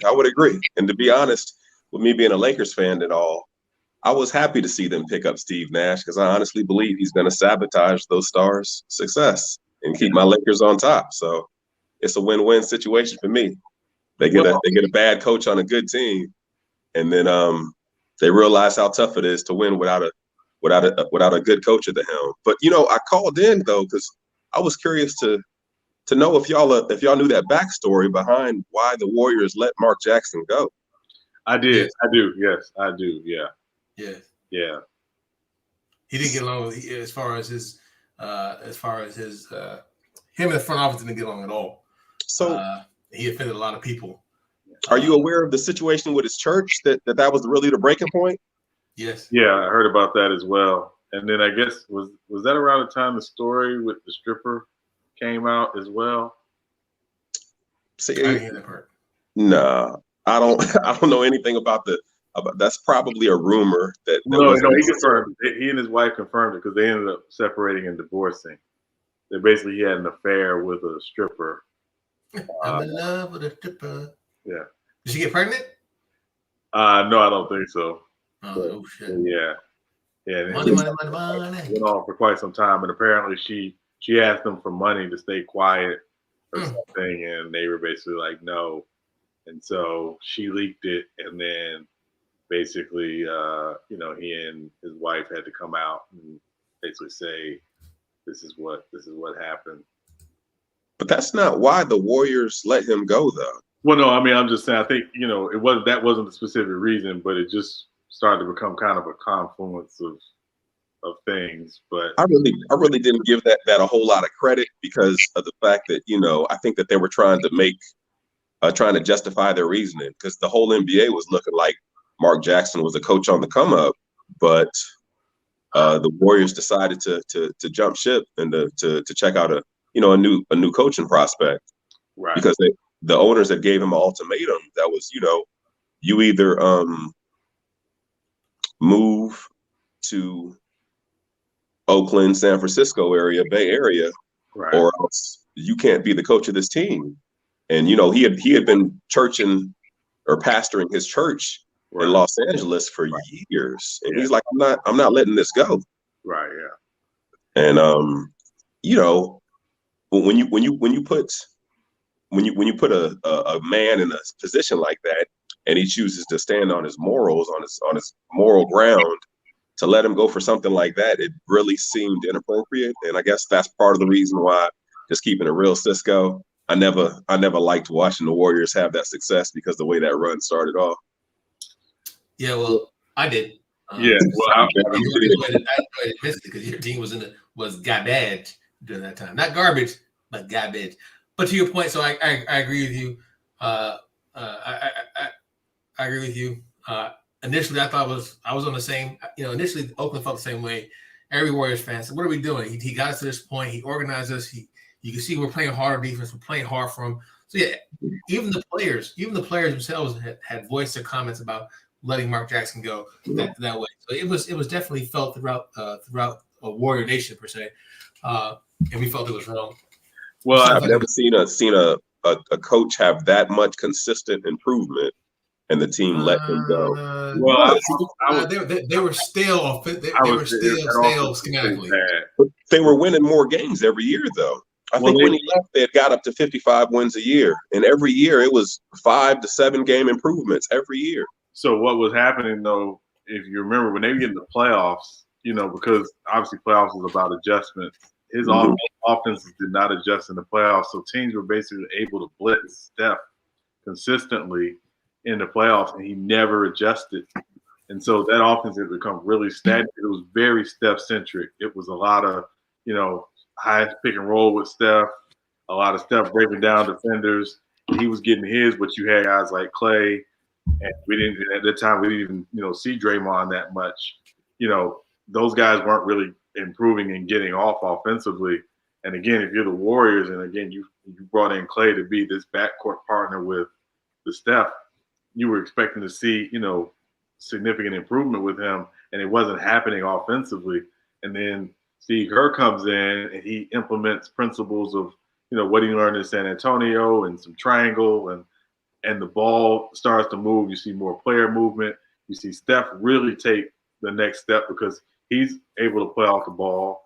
And then I don't know if Draymond becomes Draymond if Mark Jackson's still the coach. Because you said about Clay as well. And I think Andre Iguodala had a lot to do with that, though. Well, I think Iguodala had a lot to do with it. But again, I thought the smartest move Mark Jackson made when he got – the smartest move Steph Kerr made when he got the job was Steve Kerr, Steve Kerr, thank you. It's your fault. Steph, whatever. The smartest thing Steve Kerr did when he got the job was bring Iguodala off the bench and start Harrison Barnes again. Because Harrison Barnes started as a rookie. He showed some promise starting as a rookie, and then they go get Andre Iguodala, and they move Barnes to the bench, and Barnes struggled. coming off the bench. So it was just, I think it was a move they needed to make, just because I think Steve Kerr saw the bigger picture. I don't think he had another choice in that matter, though, because he's a 3. So like, you can't put Draymond Green at the 4 and start Iguodala. That's where Draymond starts. But even before, because remember, Draymond didn't start starting until David Lee got hurt. In Steve Kerr's first year. So, it really took, David Lee getting hurt and them saying, okay, we got something unique here with Draymond that really opens up our offense even more because of his ability to get the ball out the rim and push. So Steph didn't necessarily need to be handling the ball all the time. So I just think it was not that I hated what happened to Mark Jackson, but I understood it from a basketball standpoint that he might have been a little too rigid offensively for that team to take off where it was going. I think he wanted more power as far as personnel moves as well. Yeah, I think he was fighting with Bob Myers about some things. Again, and full well, organizations are all about everybody being able to learn and fall in line, but also the synergy that you work with. And again, I think that was probably a little messed up with Mark Jackson because again, winning, is Pat Riley says it best. Brings the disease of more. You want more recognition. You want more minutes. You want more money. You want more. And sometimes I think that hurts teams, a lot more than it helps them. And I think that kind of embodies what the Mark Jackson Warriors were. I'll buy that, but at the same time, I think that like happiness brings winning, and that team, the ownership group might not have been happy, but that team was extremely happy. They were in a really good place. And I think that, like, I've never seen a coach take over a team that had such a positive culture. Right. I mean, they truly were like, I mean, they had a lot of fun. They truly enjoyed each other through and through. Oh yeah. They still do. So let's not get twisted. So Mark Jackson was, first of all, let's leave my Warriors alone. All right. So right now we're in the 8th spot. Okay. So leave my Warriors alone. Worry about your Lakers. All right. Matter of fact, we're gonna start changing some colors around here because it's just too Laker friendly, too Raven friendly around here. So let's leave my Warriors alone. We got what we have. You guys have the most. Stop hating on my Warriors. That's what I'm saying. Thank you. Stop hating on them Lake colors. Hey, salute to the Lakers because they won a chip. Let them defend their chip this year. Keep the colors. Hey, first of all, what's all this getting on the fucking Warriors shit? Let's identify this part right here. I'm just saying I love Mark Jackson. That's all, man. Hey, man. Don't nobody care about them front running. Don't nobody care about. I don't even know who your team is, J-Man. Who's your team? It ain't the front running Golden State Warriors. That's what it ain't. I don't know who your team is. Tell me your team. The Lake Show, baby. The Lake Show. Lake Show. I ain't never seen one fucking Lakers jersey in my fucking life. What are you talking about? Grown man don't wear nobody's jersey. What you talking about? You have a grown man literally behind you right now on your wall. That's because this is my sports room. He's on my wall. How you gonna have a sports? So what are you talking about? So wait, you wear the shoes, but you don't wear the jersey? Get the fuck out of here. Right. That's crazy talk. That's nuts. That doesn't make sense. That boggles my mind from a fan perspective. Maybe I'm wrong. So first of all, not all of us put on the shoes and say the name of the person who happened to design the shoes. Good shoes are just good shoes. A jersey isn't made for the performance. It's made to endorse a player. Shoes are made to perform well in them. But if you was a basketball player, you might know that, Cisco. Hey, so I'm looking through our transcripts here and our order of the day, and I don't see where it said fucking jump on Cisco and talk about goddamn Warriors. I don't see that in here. Can somebody help me out? Since when do we do this? It's Monday, man. Is it Monday? Yes, it is. It is. I can't even fucking Friday. So you saying oh, here we go. When the Warriors were winning, you wasn't celebrating, getting all up in people's face, talking shit? That's what you're trying to say? All day, every day. I ain't here. Actually, I wasn't. I wasn't. First of all, nobody has your fucking number. I think I was getting wake up calls. Hey, you up? You saw the game? Get out of here. Get out of here. America, do you see? Once again, America. Once again, they are picking on the one light-skinned brother. Oh, man. America, Matter of fact, we y'all have to got wake the up. wrong name. How they pick a name like Warriors for someone with no warrior spirit? Y'all drop ship on the coach as soon as things get a little hairy. No, we didn't. We stepped with right. Steve Kerr. Mark Jackson. That's one example. You Yeah, talking that's the about only jump? one You that talking matters. about jumping ship? That's Off a the most coach? unexplained firing in NBA history. No, it's not. We gave you. I We know, just. No. We I give just. you We just. one We worse just. than that. We I just. give you Who's one worse? than Who's that. worse? Yeah, because let's get off the Warriors. You give me No, enough. because when the Lakers fired Mike Brown, I thought that was a terrible decision. They should have never hired him. It was a mistake hire. So I don't look like any. Why exactly was he a Who mistake? was after Mike Brown? Luke Walton.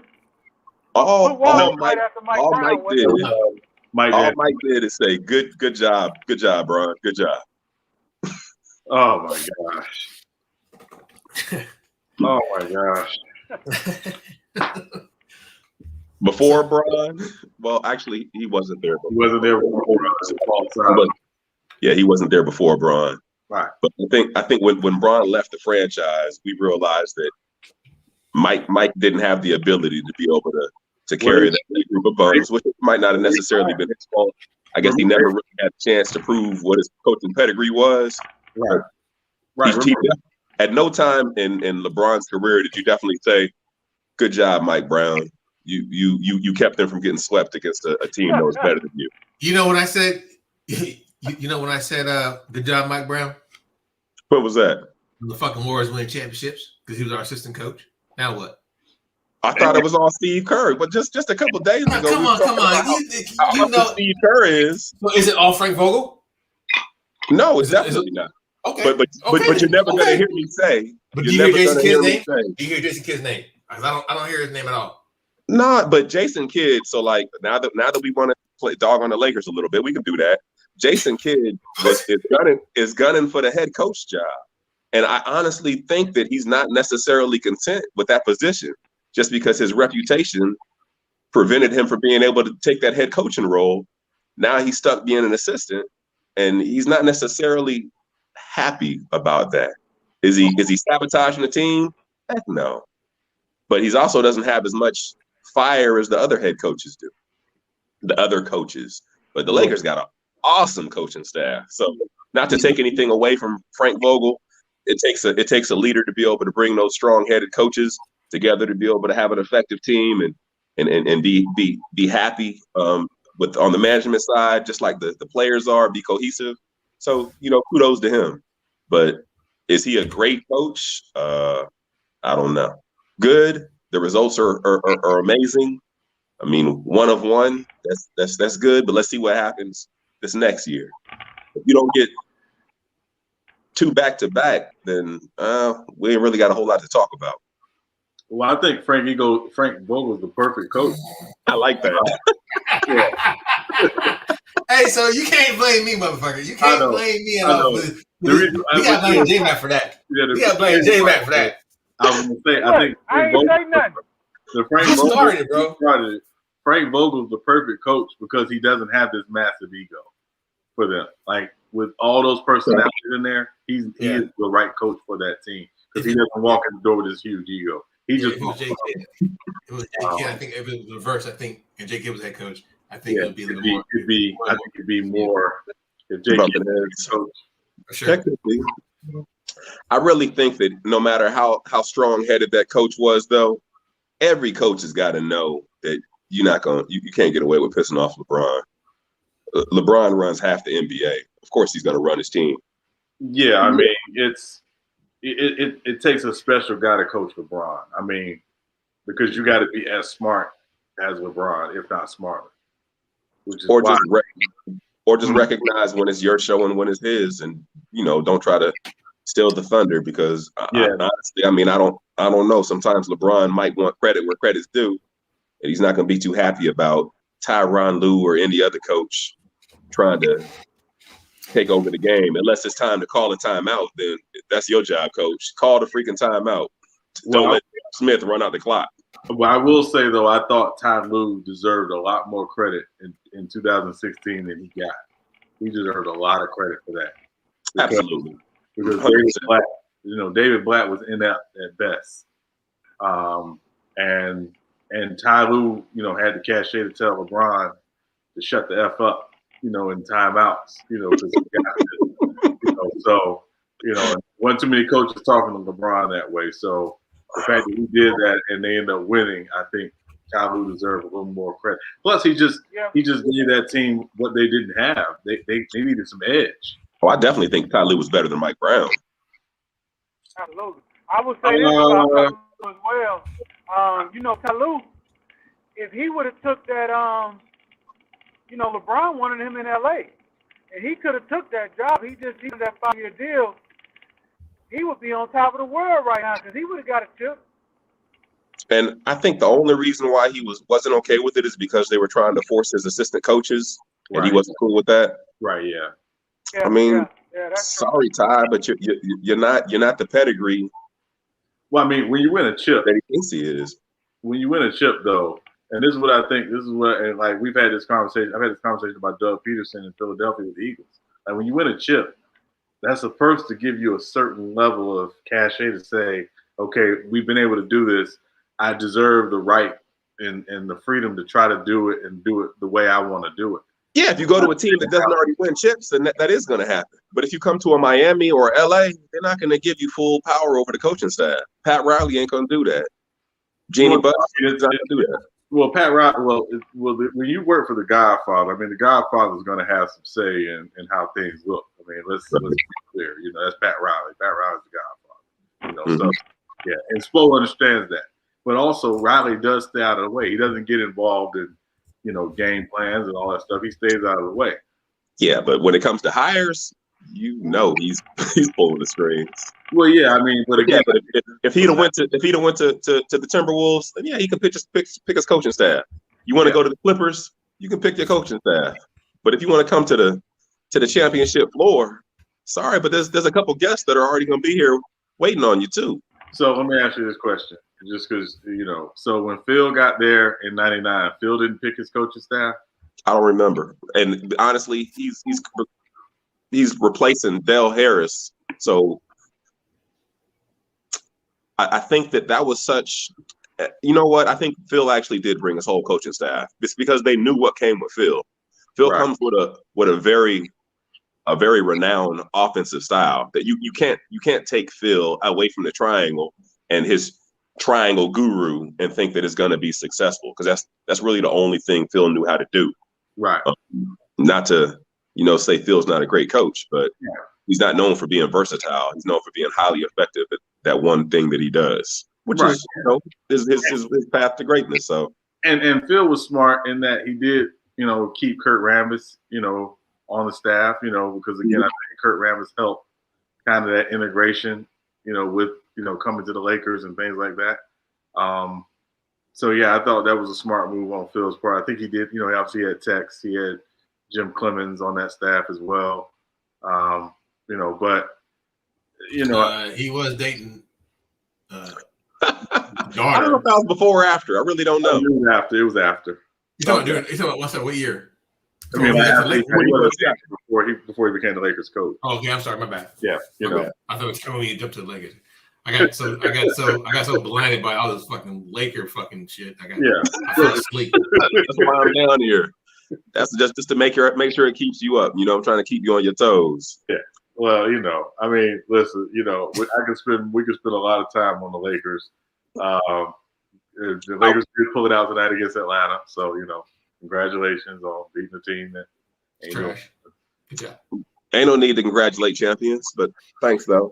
Well, I mean, this is where Laker fans and the fucking Cowboy fans, they all fall in the goddamn same thing, bro. Y'all fall in that same sphere. See, with San Francisco fans and Warriors fans, we're respectful. You're talking about a team that hasn't won in 20 years compared to a team that's won 25% of the championships over the last 20 years. So your first statement is incorrect, but go ahead. What? Your first statement is incorrect. My first statement is incorrect? Yeah. That the Cowboys haven't won a championship in 20 years? I'm talking about the Warriors. I'm sorry. I was tripping. I'm sorry. Oh, no, because you said Lakers fans are like Cowboys fans. Yeah, I'm like, absolutely. That's extremely inappropriate. No, it's not. You guys are fucking delusional. Delusional to think that we're gonna Delusional. back to back. That's the delusional part. We'll see. Okay, it's not very delusional. Matter of fact, if you want to place a friendly wager on it, let's just say $100. Let's just call it right now. $100 and you guys don't repeat. To keep it real, I don't bet on the Lakers because I'm not a lucky man, which is why I bet on the Nets to come out the East just to make sure they don't come out the East because I lose every bet I make. So if I were a Laker fan, I would hope that any team comes out of the East except for Philly. If I'm the Lakers, I do not want to see Philly. Yeah, I don't want to see Philly. So we're not afraid of any team, but Philly is a problem, especially considering they literally just beat you guys. So yeah, they're a problem, and you guys are afraid of them because you don't know. You can't. There's no guarantee that Anthony Davis is going to be at the end of the year. You know, that sounds real familiar. That sounds like the same thing they said about the Clippers last year. We see how that turned out. But the reason why Philly's a problem for us is because we gave away not one, not two, but three centers, and then replaced them with a center that was slower than all three of them. Right. So that inability to be able to switch everything might come back to haunt us. But I'm gonna keep it real though. The reason why we're not afraid of Philly is because number one, AD doesn't mind playing center in the playoffs, and then when you take Gasol out in the fourth quarter and put Harrell in, we could run our switch everything defense again. So I think it's going to be just fine. I'm not worried about that at all. Yeah, I mean, yeah. So if you think that, well, no, I can't make wagers on the Lakers. I just can't do it, man. I get it. I wouldn't make a wager on the Lakers either. That's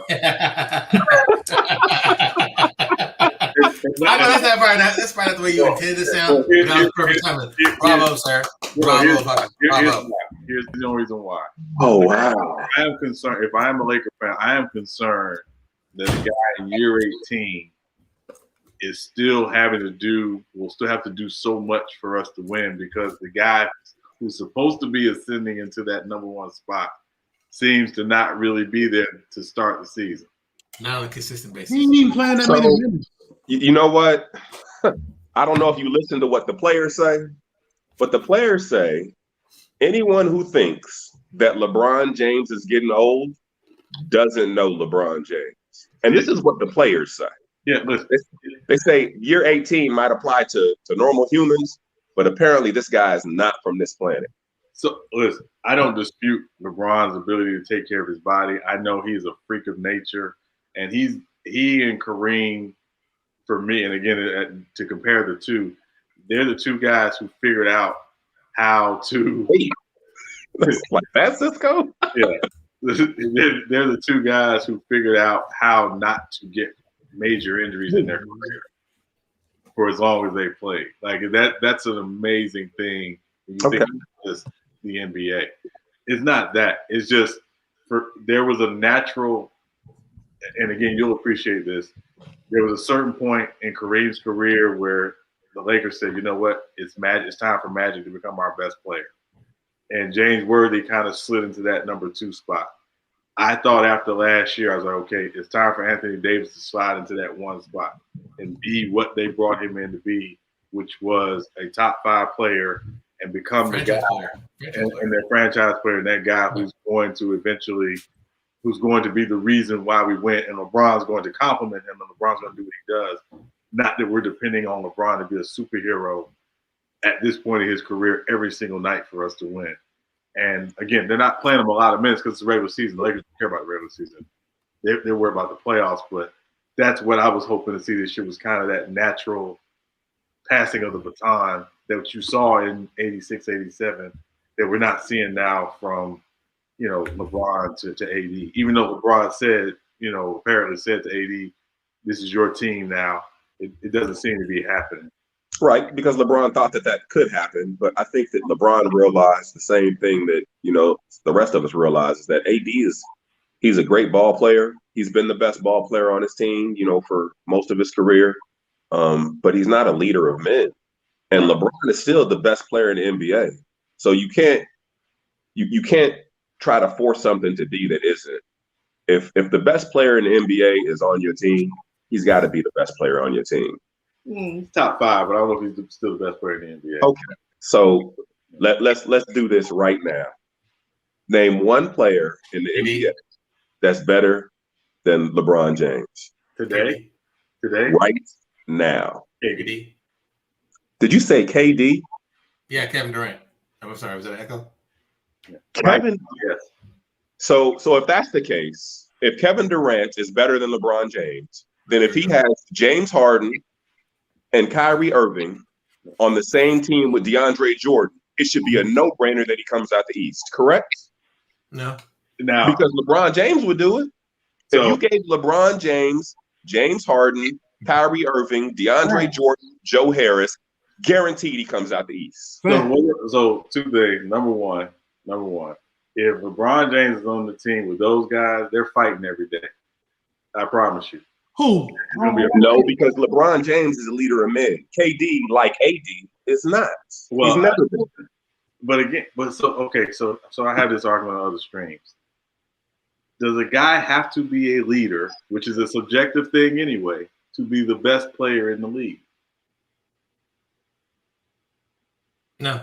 You have to be a leader to be the best player in the league. No, you don't have I mean, make sure. He don't. Not basketball. You don't have to Yes. be. You don't. He does. You may not have to. Let's go with the argument that you don't have to be a leader. Okay.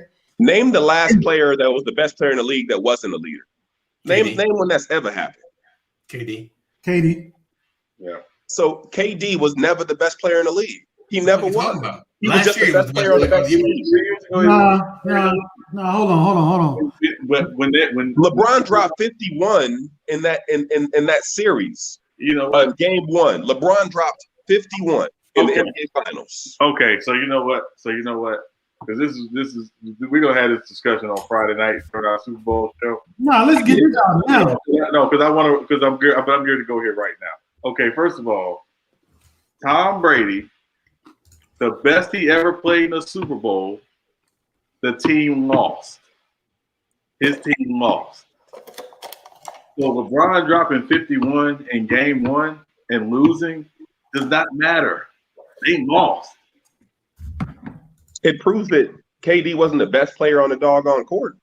But he wasn't on guard LeBron. Okay, Sean. Let's take all that out of it. I'm gonna ask you some questions. If KD is the best player in Cisco 2, feel free. Today. Right now. Okay. Who's the better scorer? KD. Who's the better shooter? KD. Agreed. Who plays better defense? Toss up. LeBron. Toss up. Who rebounds better? Obviously LeBron. You watching Who the rebounds better? That's equal. What? Rebounds better. Look at KD's and LeBron's rebounding numbers. Who assists the ball better?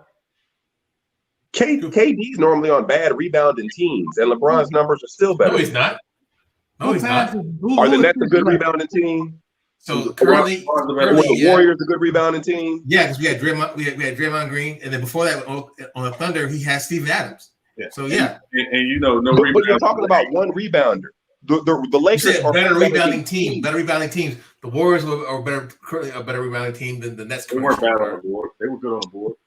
They were very good. They had David Lee. We had Draymond Green. We had Looney. No, we're talking about when KD with JaVale McGee, Looney, DeMarcus Cousins when he played. We were a better rebounding team. KD is normally playing as the second tallest guy on the court, or the tallest guy on the court on the Warriors court. His job was to make sure that he's getting those rebounds for the Warriors. No, LeBron, it wasn't. That's not true at all. LeBron is the third option on the Lakers as a rebounder. Always is. Still getting seven a game. And the Lakers guards rebound. And KD's getting about 7 a game this year. Yeah. Right, but KD he's getting seven a game on a bad rebounding team. The Nets don't rebound the ball well. Well, they don't play defense or rebound. That benefits off the defensive possession. Yeah, but there are no rebounds. They don't play defense. You're giving up over 50% shoot. You're getting no rebounds. I think it's close. I think it's close, man. But I think LeBron is still the best player in the game. Hands down. And again, and LeBron does things that we all know that no other player in the NBA does right now. And every coach says it. Every coach is like, this guy's calling our plays, calling our sets, putting guys in possession before the ball even crosses half court. Yeah, listen, I would never dispute LeBron's IQ. LeBron can be 90 and have the highest basketball IQ in the NBA. Absolutely. Yeah, and that's part of his defense. That's part of his defense. Yeah, he doesn't. But he doesn't put a lot of effort on defense. Though. Yeah, and again, that's just how great he is because he can save it for the playoffs. And again, but in the playoffs, he plays with more effort. Right, he should have plenty of energy on defense because he went 4 years in Cleveland and 1 year with the Lakers where he didn't play no defense. He was literally walking back and forth. He was literally walking up the work. Go back to he was sleepwalking, bro. With the Lakers. He didn't play no defense. He took some time. He took that 1 year the Lakers, yeah. And Big E, you co-signed this. When they got AD, the one thing AD says, hey, man, I need you to bring it defensively. Okay. We're talking about AD that's not the leader of the team. No, I'm saying LeBron James, the leader of the team. I'm saying AD saying that doesn't make LeBron be a great defender. No, I'm saying that he needed to raise his effort defensively. He's not giving effort defensively for a few years. He was coaching in Cleveland. We're talking about one year that LeBron didn't make it to the playoffs. The 1 year with the Lakers, but the 4 years in Cleveland, when he left Miami, because remember when he was in Miami, he was a defensive year. He was still doing chase downs in Cleveland. I mean, one chase down every now and again. I'm talking about that consistent, all-out effort defensively he was giving in Miami. He was not giving that in Cleveland. I think that you're overemphasizing effort with defense. No, I'm saying defensively. When I look at defense isn't all effort. Sometimes defense is just about being in the right spot and having the right rotation. And again, that is some of it. But some of it is that there were days where in Cleveland where he literally was not bringing it. And again, this came from a guy who in Miami was a defensive player of the year candidate. He finished second in defensive of the year player voting or defensive player of the year in 1 year in Miami. And again, this was a guy who was doing a lot more defensively in Miami. He showed the cachet to do that. I'm still here. I got to turn off my cam for a second. No, you're good. He goes back to Cleveland, and he's not doing that anymore. And they were. Who has a better defensive rating in their career, KD or LeBron? And how many all defensive teams have KD made? Again, that's a media stipulation. What is the eye test? What do your eyes say? Exactly. When you saw LeBron against Cleveland in the fourth quarter, you're gonna tell me that LeBron at age 36, KD has had a better performance than LeBron this year in that fourth quarter. Okay, defensively, you're gonna take. He had a better performance. You're gonna take 1 quarter of one game of 72 and say that's great defense. LeBron is in the MVP talk this year. What are you talking about? Of course, he's in the MVP talk because who at this point of the season has solidified themselves as the favorite? Of course, he's gonna be in the okay. The eye test tells you he's playing better basketball than KD. KD is not closing out games. Not closing out games in Brooklyn. If you look at KD is number 4 in PER this year. Yeah, but he ain't closing out no games. They losing. But again, that's on his team. That's not on him. That's on his team. It is on him. No, why it's on him? It's a team game.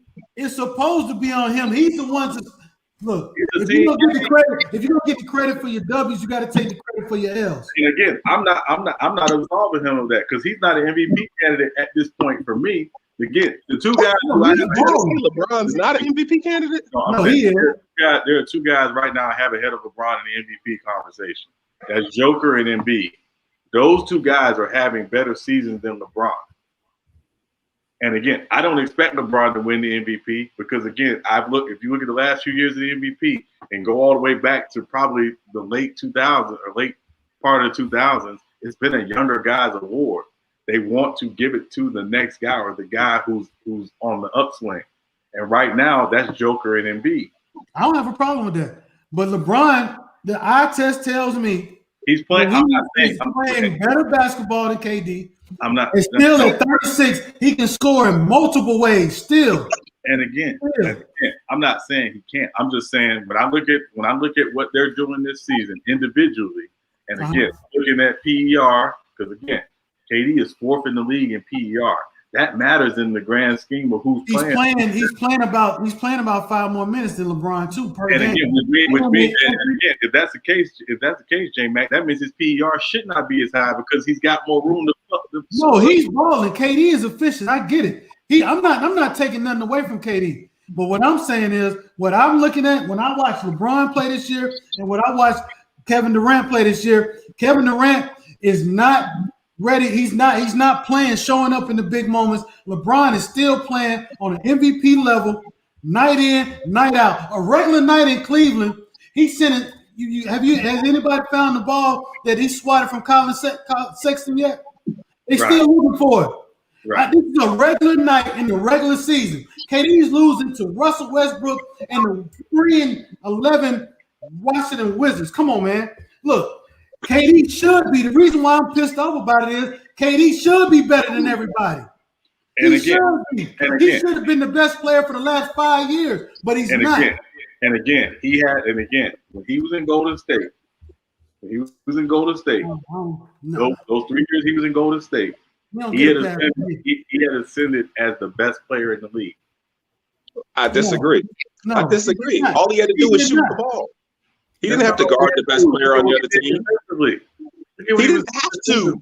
Klay Thompson was the stopper, along with Draymond Green. I'm not talking about on the perimeter. I'm talking about his ability to. Because again, who did he ever guard? We're talking about defensively right now. Who was KD ever guarded? I'm not talking about his one-on-one defense. I'm talking about his. Well, then what are we talking about? We're talking about his blocks because he leads the lead in blocks. Like, had you ever in OKC? KD was never known as a rim protector. He goes to or a one-on-one defender. Neither. He goes to Golden State. He becomes a better defender and actually becomes their leading shot blocker because of his ability to get back and protect rim side.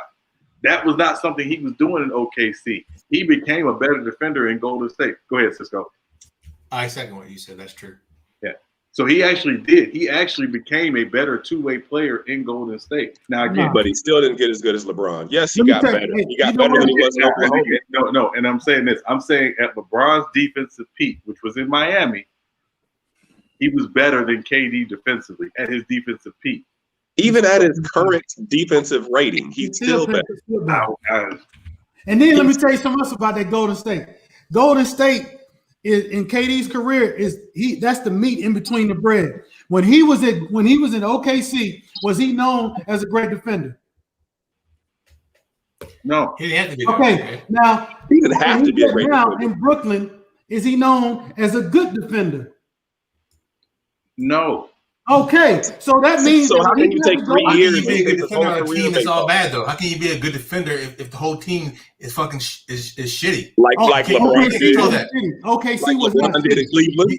I promise you put too much stock. They had good defenders in Cleveland. But say that again. They had good defenders in Cleveland. Shumpert. We said, how can you be a good defender if your whole team is trash? No, I'm saying LeBron had good defenders. Shumpert, and he was also the best offensive player. He was the best offensive player and the best defender. He was around him. He wasn't playing with trash defenders. Offensively, he wasn't. Absolutely, he wasn't. I just don't understand why KD is just getting a pass for everything. I know. I'm saying right now. So let me ask you this question. Let me just ask you this question, okay? You're building a team right now. You're taking LeBron over KD if you're building a team right now? No, because building is about future. No. We're talking. You need to say you have this team right now. You don't build a team for the now. You build a team for the future. Well, if you want to win the NBA Finals in 2021, that should be your question. Okay, so again, I'm not taking away anything LeBron's done in his career. I've been very clear with every single person on this panel. I have LeBron as the third greatest player ever. Let me be clear. And I don't think KD will surpass him in that all-time ranking.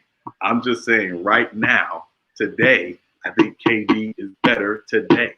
But I don't think he's passed surpass LeBron on the all-time ranking or in his entire career. I have LeBron as the third greatest player ever. Okay, well, why do you think? What does your eyes tell you to say to you that Kevin Durant is playing better basketball today? As an individual, he's playing better basketball. No. His team. Basketball is an individual sport. Right. No, as an individual, he's playing. I'm saying you were talking about one player. I'm not talking about the teams because again, the Lakers are a better team. Nobody's disputing that. I will never dispute. The Lakers are a way better team than Brooklyn. I don't really think they are. I don't think the Lakers are a way better team. No, they are. They just play better because they have a better leader on their team. If you take LeBron off the Lakers, I don't think they're making it's still a playoff team. That's still a playoff team. Not in the West. I do not believe they're a playoff team. That's still a playoff team in the West. Are they a contender? So Schroeder and AD are going to get them to the playoffs? Schroeder, Kuzma. Because Rondo, AD, and Cousins could barely get to the playoffs. Right. They got the playoffs. It's a confluence of things. But they didn't remember that New Orleans team was not well built. They weren't well built. They were built. Because again, what they didn't have. Drew Holiday was talented. They didn't have. They weren't well built. It was not a well built team. Like when I go back and I look at that team, they didn't have shooting. They needed spacing around those guys. They didn't have any of that stuff. Because remember, they gave up their primary shooter, their one fourth spacer in the Cousins trade. So that team wasn't well built. It was built. Dale Demps, God rest his his NBA career, but he'd be a GM again. Dale Demps did not do a good job of surrounding AD and Cousins with range shooting, and then Cousins gets hurt, and obviously everything falls off completely from there. So yeah, it was not a well-built team. I think the Lakers are a better built team. They are better built around LeBron. And again, I said and MC, you'll back me up on this. I said I thought the Schroeder deal was the best deal of the offseason. Mm-hmm. It's to get LeBron's usage down because he's going into year 18, which he needs in the regular season anyway. Yeah, but letting go of them centers almost negated. Yeah, letting go of those centers almost negated how good that deal was. Yeah, right. Marcus Gasol looking like a. I mean, again, I mean, I would say this. I understood getting Marc Gasol. I didn't think Gasol was for the regular season. I thought Gasol was a playoff move. I 100% agree with that. I 100% agree with that, but then because of that, now LeBron has to carry more weight during the regular season because he has to be more defensive oriented because he can't push to help side anymore. He is help side now. Well, yeah, but again, that's where I expect AD, and that's where I was looking for AD, and also getting Harold again, a guy. But it's not about size. It's not about size with Harold because again, I'm not looking at Harold as a one-on-one defender. I'm looking at Harold as a base defender and a help side defender. And that's what I think the Lakers are better built to do now than they were last year. To do what? Help side? To be better space defenders and help side defenders. Because again, when I look at Harold, when I look at Morris, guys like that who get a little more time in the rotation now, they can move a little more athletically than JaVale McGee could away from the basket. Again, I think McGee is a solid rim protector, but away from the basket where you're switching, where you got to switch high pick and roll so much, he was a liability. And Dwight Howard, when you look at the bigs, Dwight and JaVale were very athletic big men. I'm saying as I'm talking about as where they are now. I don't think like when I look at Dwight now, if you look at Dwight in Philly, he looks like a guy who's in year 17. Like I think the Lakers made the right decision to move on. Well, I'll say this to your point. You're right. Like if you're talking about if I would agree with you if you're talking about playing those bigs a lot of minutes. No, the Lakers weren't going to play them a lot of minutes. They needed them to. They need those big men for various matchups in the playoffs and in the regular season. But in the West, you don't have to play them that much. Yeah. Like Gasol shouldn't be playing. Yeah, but in the West, but in the West, right? If you think about it in the West, right? First and third. That's what he said. First and third. Right. That's it. Yeah, that's it. Yeah. Just a little bit. In the West, pressure off. in the West. That's why I thought Gasol in the West was a good move in the playoffs because, again, there's a good chance they're going to run up against that Denver team. Yep. I know that's the only reason they got him. Yeah, but Dwight did a great job with Denver. Yep. Yeah, I thought he was. I mean, Joker's gonna get his, but I just think he actually shut down. He shut down Joker pretty well. I'm not going to say shut him down. I mean, he threw him off his game. Yeah, but I mean, in terms of making by the guard, like again, when I look at Gasol, and again, Gasol, especially his ability to stretch the floor offensively, because he can shoot the three now in his career, this part of his career. I think that's where the value of Gasol is going to come in the playoffs because he's going to pull Joker away from the basket. He's going to lead those driving lanes for LeBron and Schroeder because they don't have Denver, which they have some issues, but Denver is not a very good paint defending team. Right. Joker doesn't really help that, though. So it doesn't really help that matter whether you pull them away or not. Yeah, but pulling that big body away, I think is going to – I mean, that's what I mean. With Joker, it's just about having that big body there. He's not going to jump up and block shots. Anyway, he can get an inch off the ground. So, he'll move you out the way to get the rebound if you do miss. Yeah, exactly. So I just think Gasol made sense for the playoffs. And again, I look at this Lakers roster. I'm not viewing it in terms of the regular season. I view it as it's built well for the West in the playoffs. The one team I look at in the league in the East is Philly that could give them some issue. And not saying they're there yet. But depending on how they continue to evolve, Utah could be a very interesting matchup for the Lakers in a 7-game series. Yep. Yeah. But that wouldn't be the case that you get them other athletes.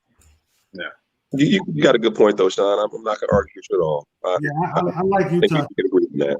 Yeah. No, I don't hate the Lakers and I don't hate LeBron. Please know that. It's just But the only reason we started breaking down this lineup, though, is because we're talking about how the Lakers team is better than KD's, and I guess you're using that as part of your argument. No, I think it's a better team. I think it's just a better built team. I just think it's a better built roster. That Brooklyn roster. I would agree. Yeah, I would agree. Brooklyn didn't need to. They didn't need to get James Harden. They had a nice team before when they had before they let the center go to Cleveland. Right, yeah. They were great, but I don't think this made their team worse defensively. Yeah. But they really didn't give up a lot to get Harden.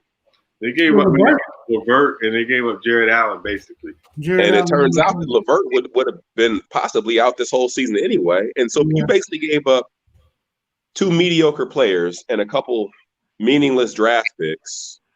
For James Harden? I don't think Allen's a mediocre player. I think he's a player.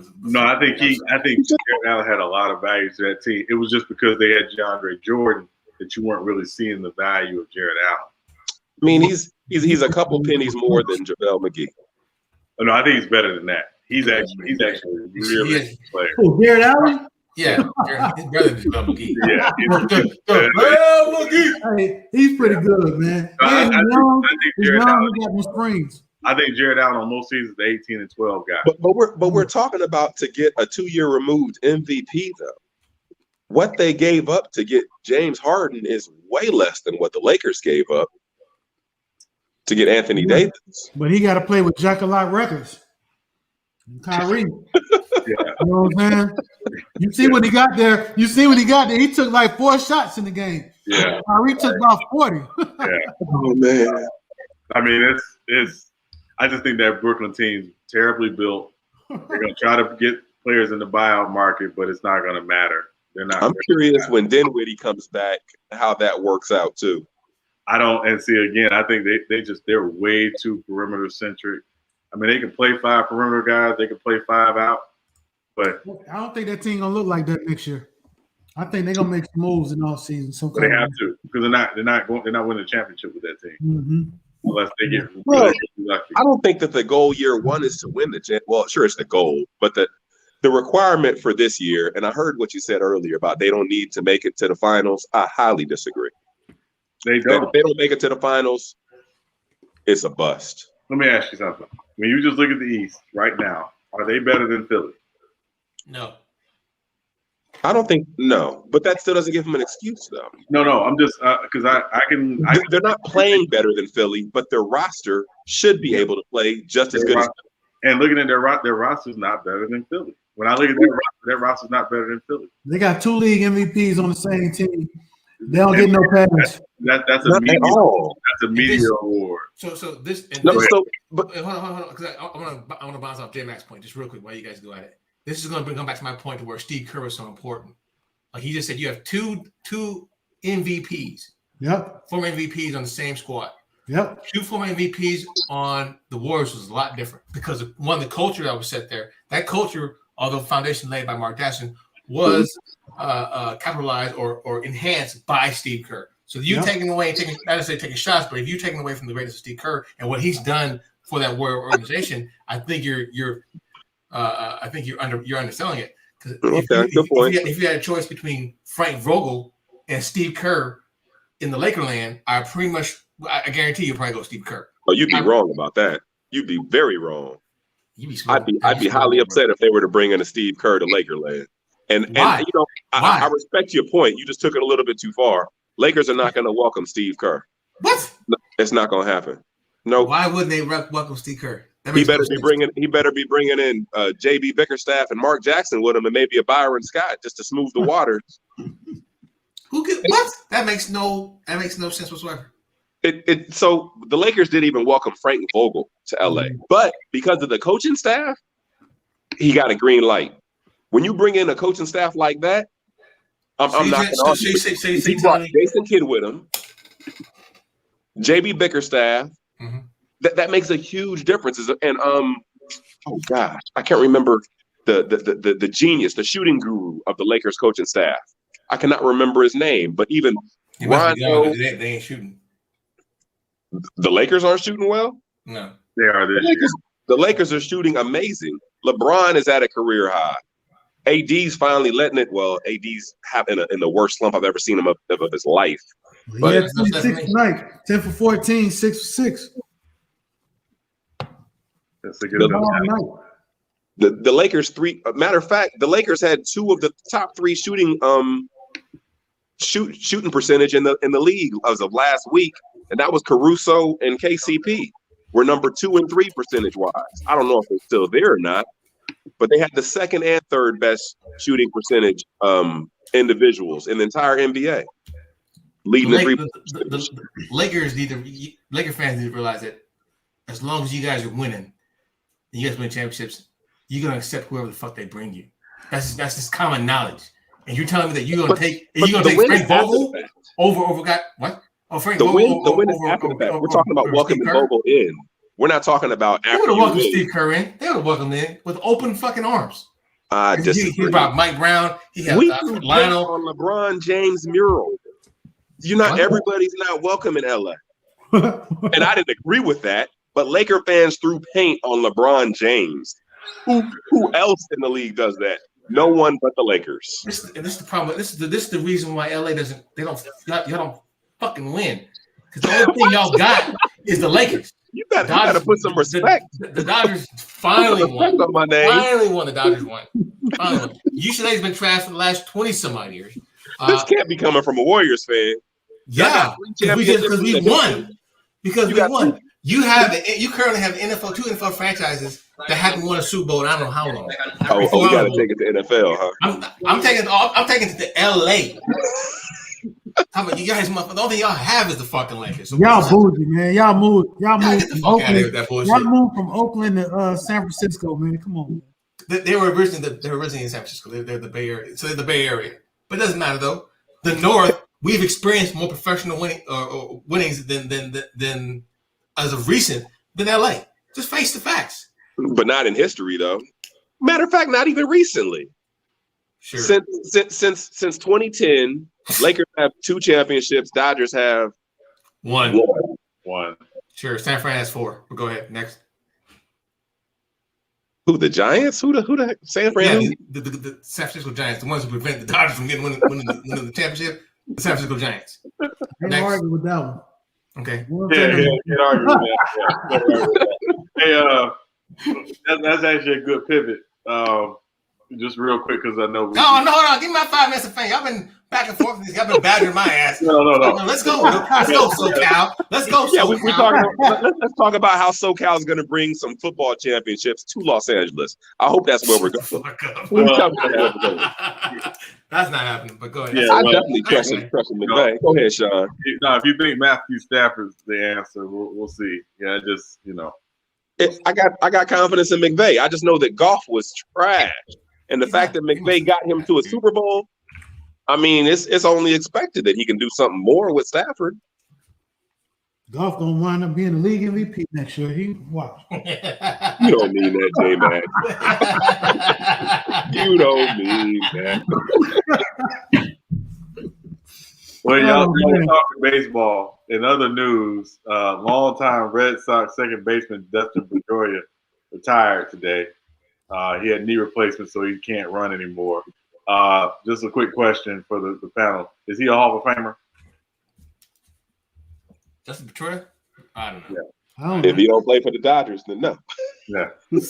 Out of here. This is what I'm talking about. This is what I'm talking about. That's what I'm talking about. You get one NBA championship. Get the fuck out of here, man. God damn. Hey, listen, Dodgers been waiting 30 years to win a championship. They can enjoy this. Oh man. Yeah, but how long did it take them? It took you guys a fucking while to win. 32 years. They were 32 years without a World Series ring. The last time you guys beat it was against the Oakland A's when you guys beat us against the walk-off. But right now it's the city of champions, so just let us gloat right there. Right, yeah. So so you know how we close this thing out. We gotta do top 5. Anybody got a top 5 they want to do tonight? Yeah. Go ahead, J-Mac. Top 5 already fucking coaches. Vogel. Top 5 coaches? Is that what you said? Overrated coaches. No. Oh, top 5 overrated coaches. I do like top 5 coaches. That would be a good top 5. Hey, let's see if your guy makes it in there. Hey, he's gonna make it in the last 5 years. Absolutely, he's gonna make it. Get the fuck out! Yes, he is. Get out of here. Hey, so before, I know we do a top 5. Can we do that, Sean? Can we let Cisco give the top 5 coaches so we can tear it apart? Can we just first of all, you can't beat me in sports, man. You realize that. You know that since 2000 and I would say 8 or 9. When you put Steve Kerr in your top 5 coaches. Why wouldn't I? I'm a Warriors fan. Why wouldn't I? Get out of here. You don't believe that. I don't think Warriors even you fan, believe I that. wouldn't believe that if I had to suffer through fucking Don fucking Nelson all these years. Yeah, I'm gonna believe that. I'd put him in top 5 coaches today. Well, if he's number 5, then Mark Jackson should be number 4. What the frying physic? No. You had me cussing. My kids looking at me like I'm crazy. What is going on here? Hey, what I would like to do though, I know we do top 5. Right. I know, I'm sorry, J-Mac. I had enough fun. Oh no, it's cool. I'm enjoying it. I'm enjoying this. Because eat my little peanuts, enjoying this. I would like to go through. Let's go through top point guards. I know we're talking about saving this for a different time, Sean. But I just kind of want to do a test run with this, and now that we have, I can't call him by his name. I ain't calling him by his name. I just ain't doing it. I can't do it. I've known you for 15 years, then or 10, or at least 12, 15 years now. I can't do it, bro. I can't do it. I just can't. I would like to try. I would like to get Aaron's take, everybody's take, really, on what we talked about briefly. Shout out to the SOG people. I'd like to try that one, man. Just initially, and kind of run with it. If you guys don't mind. This is top 5 point guard currently or all time? Currently. Currently. Yeah, because top 5 all time is easy for me. So. Top 5 what? Point guards all time. That's easy for me. Oh, we doing top 5 point guards right now? Yeah. Let's just do top point guards because, like I said, it was SOG. They put this together. I really do appreciate them, and I follow them on. I definitely follow them on. On Instagram. Anybody kind of fan should follow these guys. You gonna pull it up? Yeah, I am right now. Just 1 sec, man. While you're pulling that up, Point guards today, it doesn't mean what it used to mean. Point guard used to mean the person who ran the offense. Right. Yeah.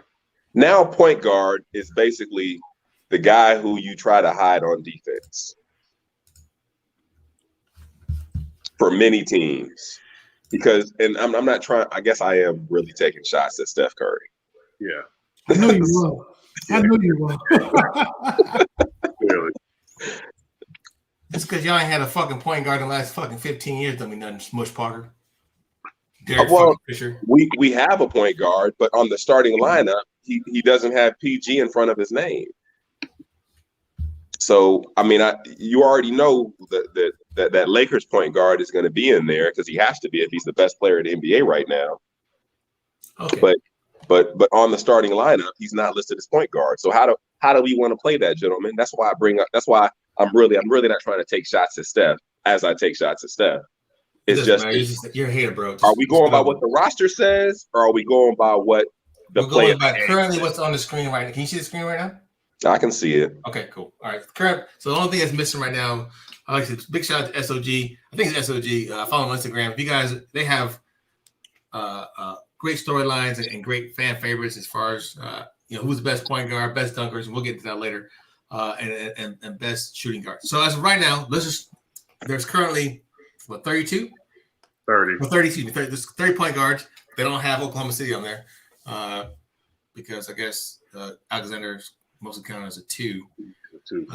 But he does a lot on the rock. So as of right now, there's 30 of them.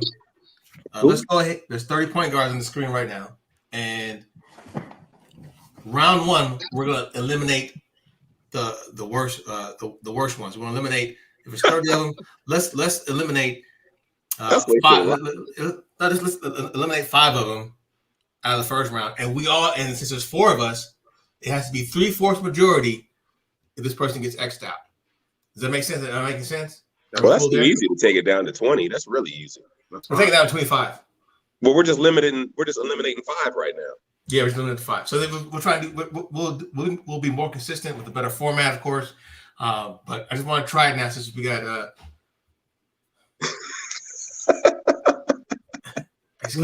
America, talk to me. I'm laughing. If I'm wrong, America, talk to me. But go ahead. I'm sorry. Okay. So as of right now, get your time right there. So I'm gonna make you happy, Cisco. The first point guard I'm eliminate. We have to agree on it though. You're 3/4 majority. If you say Steph Curry, I will fucking remove you from the screen. I swear to God, I'm gonna remove you. Like I promise you, I'm gonna remove, bro. You're gonna like remove right now because he's not a point guard. Is he on the screen? He's on the screen, but he's not the Lakers point guard. So therefore, he can come off. So you would take him off first. One of the first 5 off. You're taking with Dennis Schroeder. Yeah, because he's not a point guard. J Matt, do you agree? And those are just the letters in front of his name. I absolutely agree. Sean, do you agree? Yeah, you can take them off. All right. So I can't mark him off. So we're taking Dennis Schroeder off. He won't be on the next one. All right. Next one. Anybody can go. Next point guard, take off the screen. The worst player on the screen, y'all know who it is. Who? The New Orleans Pelicans. Nah, that's not who. I was thinking more. Sean, let's see if you're on the same page as me. Take Derrick Rose off. Thank you, Sean. I agree, Derrick Rose. Yeah, I knew he would know the answer to that question. I knew that one too. Okay. Is it fair though to next one I would definitely have to say would be Marquez Fultz. Markel Fultz. Why? I mean, he hurt though. Why? He's out for the season. He's out for the season. Man. I got faith in him, man. You got faith next year, not this year. Yeah, but you got faith in 20 of the other guys more than him, though. Oh, I gotta say this though about him. Yeah. Going to Orlando was the best thing that happened to him. Right. Because no pressure. He doesn't have to be the number 1 pick, and he was actually playing well. Very well. Going into this year. So, but yeah, he can come off. And he still don't deserve to be there. Yeah. No, he's not there yet. I cannot see who the heck that is between. Is that Drew Holiday and Chris Paul. Who's that in between them? Luka. Oh, thank you. Okay. Can't take him off. No, Of course. I imagine he's going to be. So, but he's one of those players too. He's listed as a small forward, but he plays the point guard, right? So how in the world is Luka on this, but LeBron isn't? Well, Exactly. Luka really technically is their point guard. Like they don't have a start. They don't have a guy who starts with him who handles the ball like that. Like Schroeder actually does handle the ball some. So we're gonna act like Schroeder handles the ball. Is that what we're gonna do? I mean, he does handle the ball. He does bring the ball up.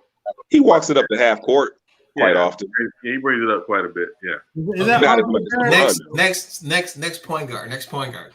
Is that RJ Barrett over there? Say that again. No, Is that RJ Barrett for the No, Knicks? that's Alfred Payton. Alpha Payton. Yeah, he's got to go. You sorry as hell too. And who's that? Oh, okay. Now the Pacers guard can stay. We need one more to eliminate the first five. You said I who? couldn't tell who that Pacers guard was, but yeah, Oh, That's Malcolm Brogdon. Marcus, he's doing pretty good. Did he get hurt? No, he's out. but speaking of hurt, do we want to go ahead and punish Dinwiddie, make it easy? Yeah, Since he's hurt, take him off. I wanted to get rid of that ex-champion, but we're gonna let him chill for a little bit. Okay, so since we got five, let's do five more then. Let's do five more. So the most.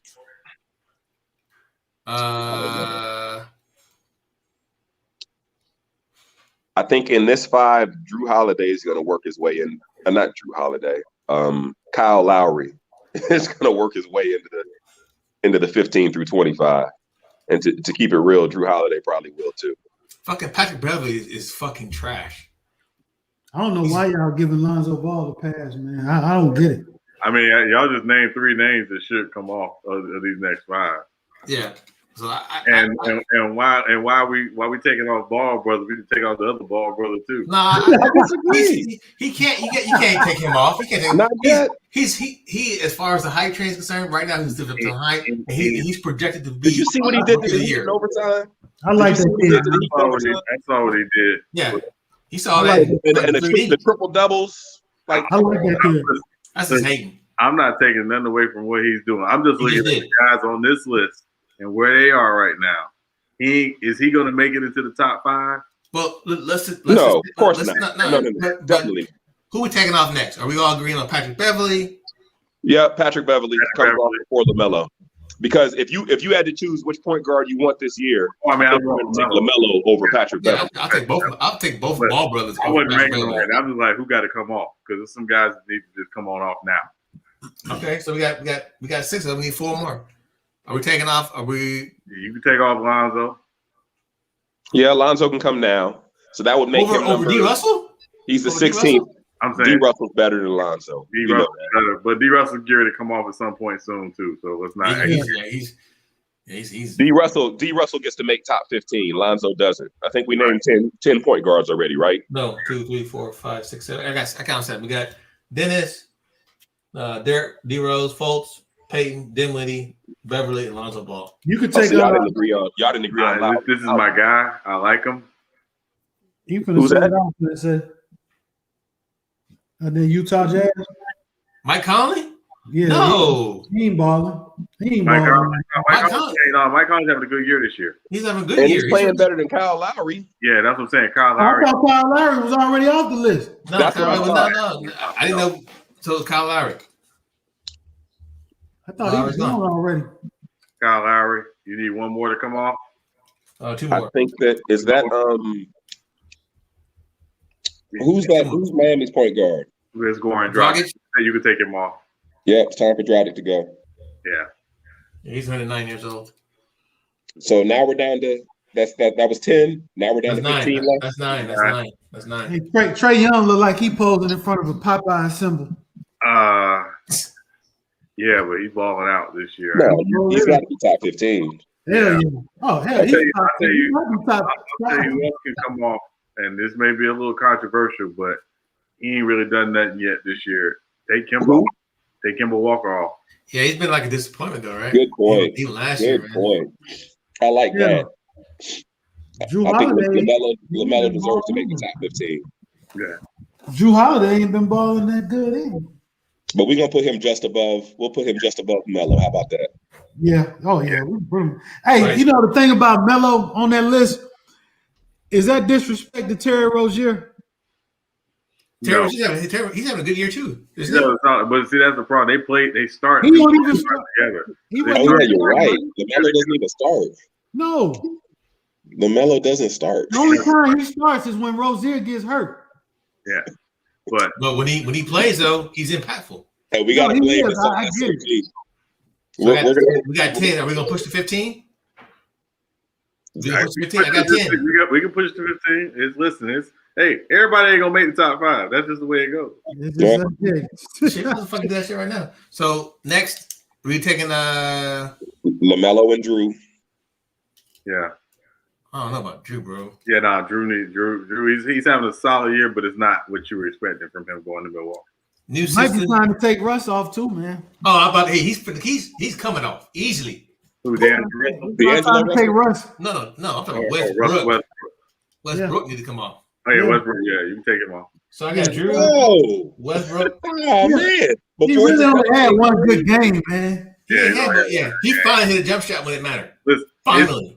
It's some guys still on the list having way better season than Russell Westbrook that we're not talking about. So we got y'all the ones that were screaming about how defense is about effort.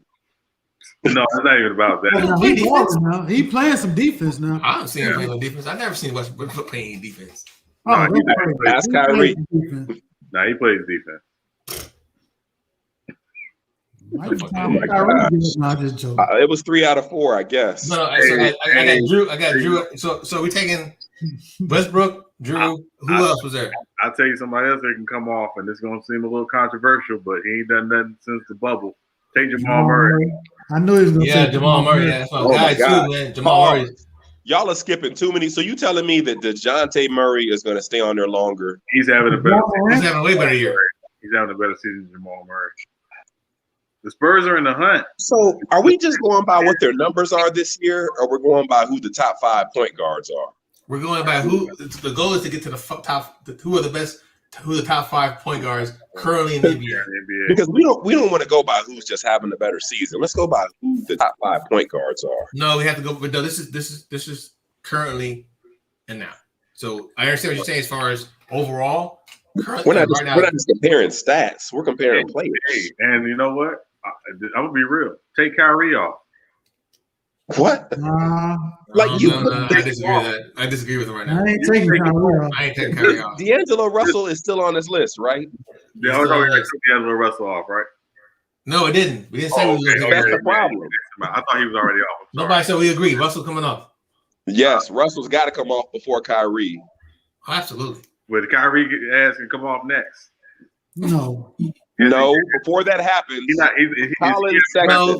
But like you said, not Colin Sexton, but let me ask you a question. So, a better season than Kobe White or Colin Sexton? Yes. No. Kyrie? Yeah, he is. Kyrie is just his last 3 games were trash. Yeah, his last 2 games were pretty trash. And we're going to count the 9 games where he was sitting at home, going to the sister's party and all that. We're going to count that in the equation? Hey, if it was my sister, we're just counting the games that he played. I thought you was talking about in game.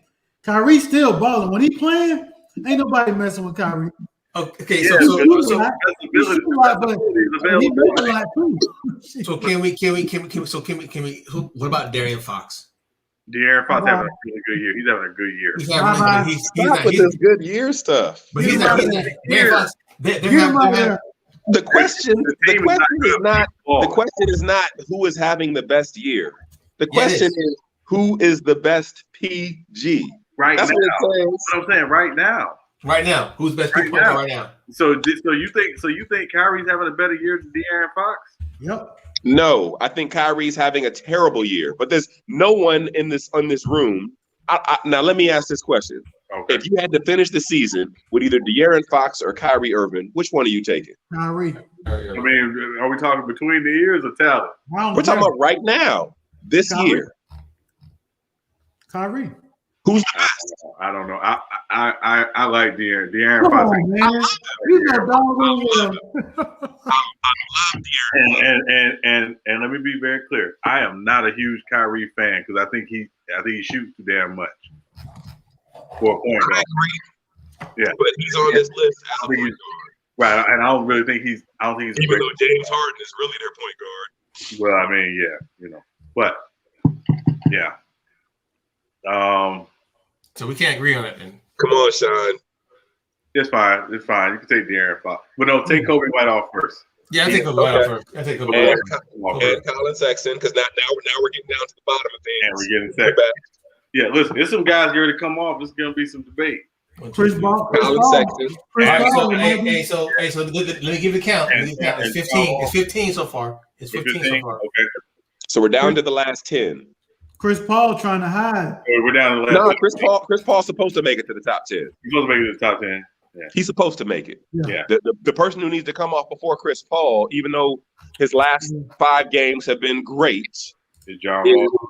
Yes. Yeah. Because he's just not gonna carry it through. Colin Sexton still breathing? No, he's off. He's off. He's off. Can we take Kyrie off now? Hold on, man. I'm not going to argue now. Now I'm okay with it. Wait, so he's at so yeah. I think at number 8. John Morant. Number 8. John Morant is having a better than even though he came off injury. John Morant's having a better year than Kyrie. And we can't let Mike Conley slip into the top 5. That's not right. Okay, so I got Conley, Wall, Conley, Kyrie. Are we in agreement? I thought we already took Wall. Wall came off, right? Wall came off. Conley's coming off now. So Malcolm Brogdon has got to go. Malcolm's got to go.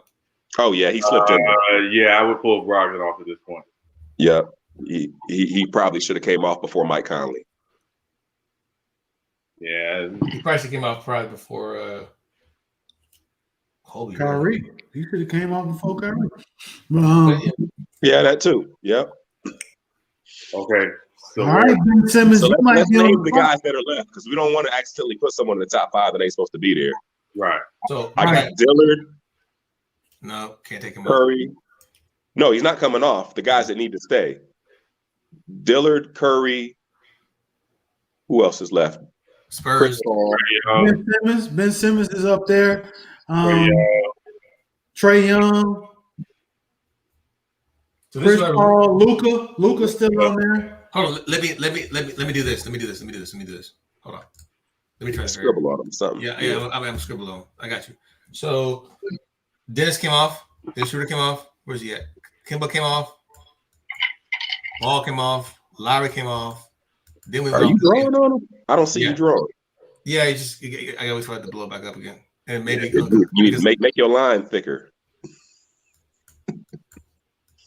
Kiss my ass, black motherfucker. Don't you know it's February 1st, man? Nobody likes E, right? Nobody likes him. That's what man put that out to America. You waited till February 1st just to say that nonsense, man. You're supposed to get all that stuff out on the 31st. You only got 28 days to act right. You can't even messed up on day number 1. Well, according to you motherfuckers, I don't belong in the fucking group. So let's get that real. I said you're supposed to act right. I didn't say you're supposed to be right. Just act right. All right, so you mean to tell me the Spurs point guard is in the top 5? No. He forgot to X out DeJounte Murray. He already got X'd out. DeJounte Murray didn't get. I took out Murray. We took out DeJounte Murray. No, we did not. Before Kyrie. No, we didn't. Yeah, remember he took out Drew Holiday. Because that was the whole argument that me and Sean were having about point guards, about the De'Aaron Fox thing. Right. DeJounte Murray. So we agreed that De'Aaron Fox and DeJounte Murray come out before Kyrie. Yeah. So they're out. They're out. So this is what I got left. That's a good crop. Now we're splitting hairs, and I know who my next guy is. I want to hear y'all see if we can agree on this. Let's see. Point guard. I would pull Ben Simmons off first. Thank you. Man, Sean, you're such a smart guy. Thank you. I appreciate it. Yeah, I pulled Ben Simmons off. Any nays? Yeah, I'm naying right now, bro. I'm What? naying. Who needs to come off before Ben Simmons? I can't take Ben Simmons off. I don't know. J-Mac, what you got? If J-Mac agrees, then obviously that's 3/4 vote. I mean, he's having a really good year. I gotta take John Moran off first. What? Really? No. Ben Simmons is playing great basketball right now. Yeah, and they won. Win it. And they win it. And they won without. And they won it. They won the first game without Embiid. Right. Ben Simmons had a very solid season, but so when it comes to the playoffs, though, who you think you're still going to be saying that? We're talking about right now. I don't know. John Moran. But the question is, who is the best? The question isn't who isn't playing the best. The question is, who is the best? I think. Go ahead. I like big guards, so that's probably why I'm a little biased. I love John Morant. Don't get me wrong. Yeah, I think he's gonna be top 5 for years to come. Every year. Since y'all love Ben Simmons so much, let's let him stay. But you gotta let John Morant stay in the top 5. If that's the case, let's quit giving credit to his past and take Chris Paul off this list then, because he can't make it to the top 5. I said Chris Paul been hiding. Okay, that's cool. You can take him off now. All right, hold on. Let me do one at a time. Yeah. Now, if you want to take Ben Simmons off, I'm cool with that. Or Trey. I would rather take Trey Young off before Ben Simmons. No, 1, 2, 3. I got. That's 6, isn't it? We're down to 6 now. 1, 2. No, let me show you. It might be time for that baby's face assassin to be gone too. Hey, watch him out. Time for who? Yeah, you bugging. You bugging. Who you talking about? Trey Young? Fuck out of here. Get the fuck out of here. Who is more baby face? Get the fuck out of here. Trey Young actually is more baby face. Yeah. They put that flashlight. You notice how they put that flashlight in the middle of the whole thing. So we Did we take Ben Simmons off? We got Dame, Trey, Ben, Luka, and John Morant left. We've got a strong affinity for John Morant and Ben Simmons, so let's let Trey go. I can't let Trey go. I'll let go of John Morant or Ben Simmons before I let Trey go. But John Morant's better than Trey on both ends of the floor. Trey can't play no defense. He's Yeah, I would say it's time to let Trey go. So we take off Ben Simmons or what? No, we're taking off Trey Young. Okay. Trey First of all, Ben Simmons hater. Because Trey Young. Trey Young. I thought we might agree on him, but since we're not, and I understand where you're coming from with the Ben Simmons argument. So Ben Simmons is the best defender in this argument.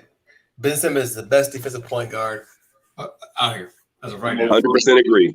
And since Trey Young is the worst defensive point guard, that's why he's not in the top 5. I agree with that. Ooh, this next one kind of tough, man. It's kind of tough. I'll be honest with you. We know who the top 3 are, so it's not. I think we all agree who the top 3 are. So it's between John Morant and Ben Simmons. I take both of them off now. Yeah. Yeah, you almost have to. Right? Let's take them off together because we're not going to agree who needs to come off first. Yeah. That makes it easy. Yeah, so take both of them off. At this point, it won't matter. They made it to the top 5. That I think we got to the end together. They got their respect. Yeah. Listen, top 5 is top 5. So top 5. Yeah. Even though the best point guard in the NBA isn't on this list, but for the purpose of this list, they made it to the top 5. Here we go. Here we fucking go. All right. So you want to do? Are we gonna go by who's? We should see who's currently on the list. Who's at least in the MVP conversation? I'll be real with you. I don't even want to go by that. I'm taking Luka off next. I'm not. You agree with that, MC? No, I'm taking the baby's step. No. Hey man, you know what? I'll take fucking Luka off just for that shit right there. I don't know what's in the peanuts you eating. Man, this is tough. Only because he's having such a bad season. Who's having a bad season? Luka. He's not having a bad season. He's not having He's not having a bad season. No, he's averaging more rebounds and more assists than LeBron. But his shooting percentage is still suspect. His 3-point percentage is not on par. LeBron just found a point. Take Luke off. What? LeBron's shooting 40% from 3.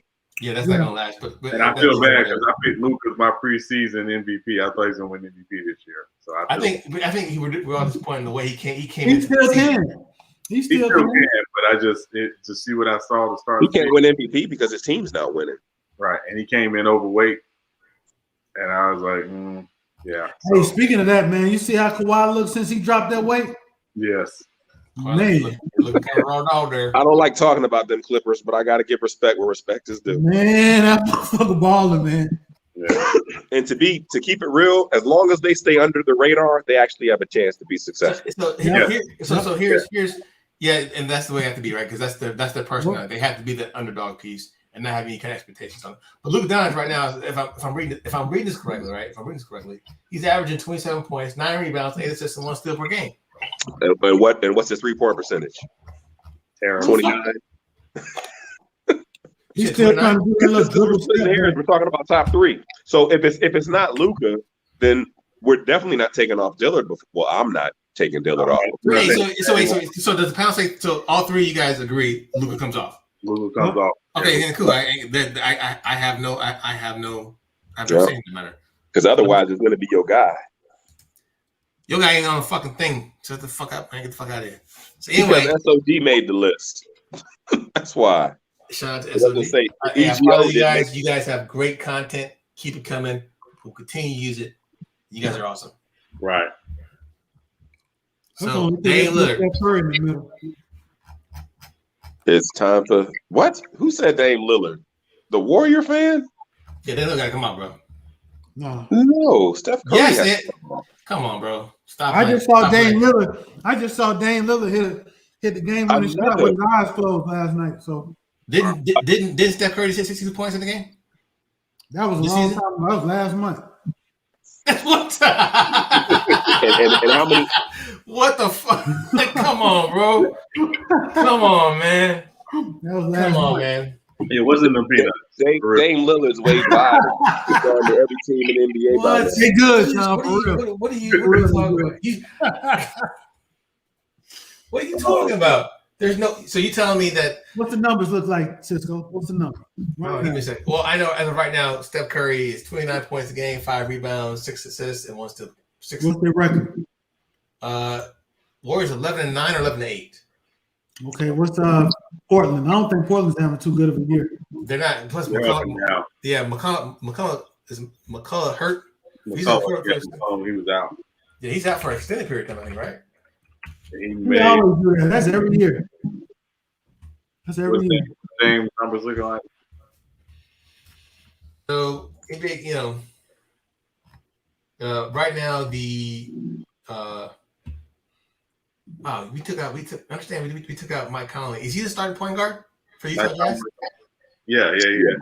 Man, that's rough. We did that. He second best team. He's on the second best team in the West. Yeah, well, we talking about players. What's D. Lillard's? But he's not the best player on that team, though. He's not even the second best player on that team. So as of right now, I think if this is current, Portland Trailblazers are 10-9, and the Golden State Warriors are 11-9 and number 7. So they're right behind each other, pressed up against each other. Let me see. What's the average per game?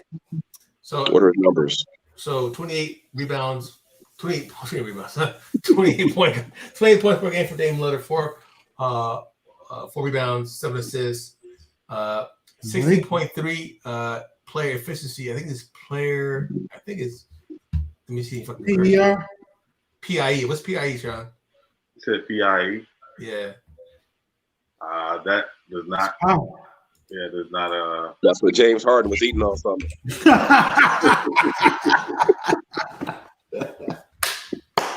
And Luka, they had the same chef. Hey, you know why he hurt? You know he's gonna be eating. Why he hurt? Oh man, that joke of them, man. Oh man, hey, that was a good listen, man. He was really wearing fat suit. No Player joke. impact estimate. Hold on. Player impact what? Player impact estimate. Okay, player impact. So that's a new stat. They come up with something new, right? So let me switch screens real quick. Let me switch screens. Let me switch screens. I got you. I'm about to bring it up for everybody to see.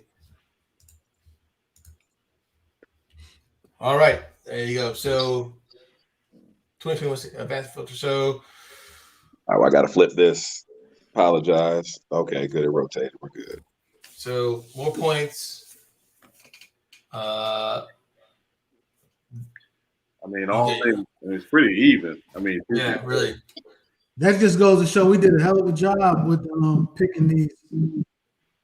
I mean, you can't go wrong with neither one of them. I mean, that's I've always said those two for me were the best 2-point guards in the league. But that ain't what we're here for. We're here to pick one. I'm going with D. Lillard. That's who I'm going with. So field goal percentage like this standard. So if you guys, I don't know if I can bring this up a little bit. Maybe I can scroll in. No, you fine. We know that Steph Curry's he's probably still number one in the league 3-point wise. So yeah. So you guys said so 19, 20 games played, same minutes, same points, averaging about the same number of attempts, field goals made. Steph Curry is shooting a slightly better field goal percentage. Way better for three. Shooting way better for three. Like 2.5 points better. Yeah, but they're averaging the same attempts though, so just above. Dame Lillard's got a better free throw. He gets to the line more. He has more assists. More assists. I ain't even going off the stats, man. They both great players. I'm just taking Lillard. I'm taking Steph. I know you're taking Steph. So I mean, either way, if you need a shot, these are the guys you're gonna choose. Pretty much. If you need a bucket, and it doesn't matter from where on the court, you're gonna choose one of these guys. I'm going for me and Lillard. He's from the town. He's from the town. So I'm sorry, bro. I'm going with the Warriors, and I'm trying to be as objective as I can.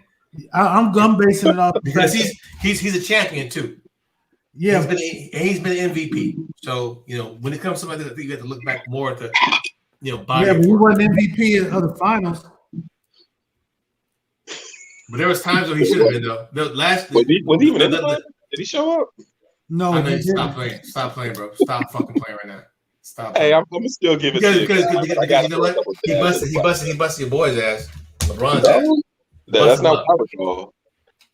I recall him getting that stare down treatment. That's what I recall. I remember somebody holding up a trophy. That's what I recall.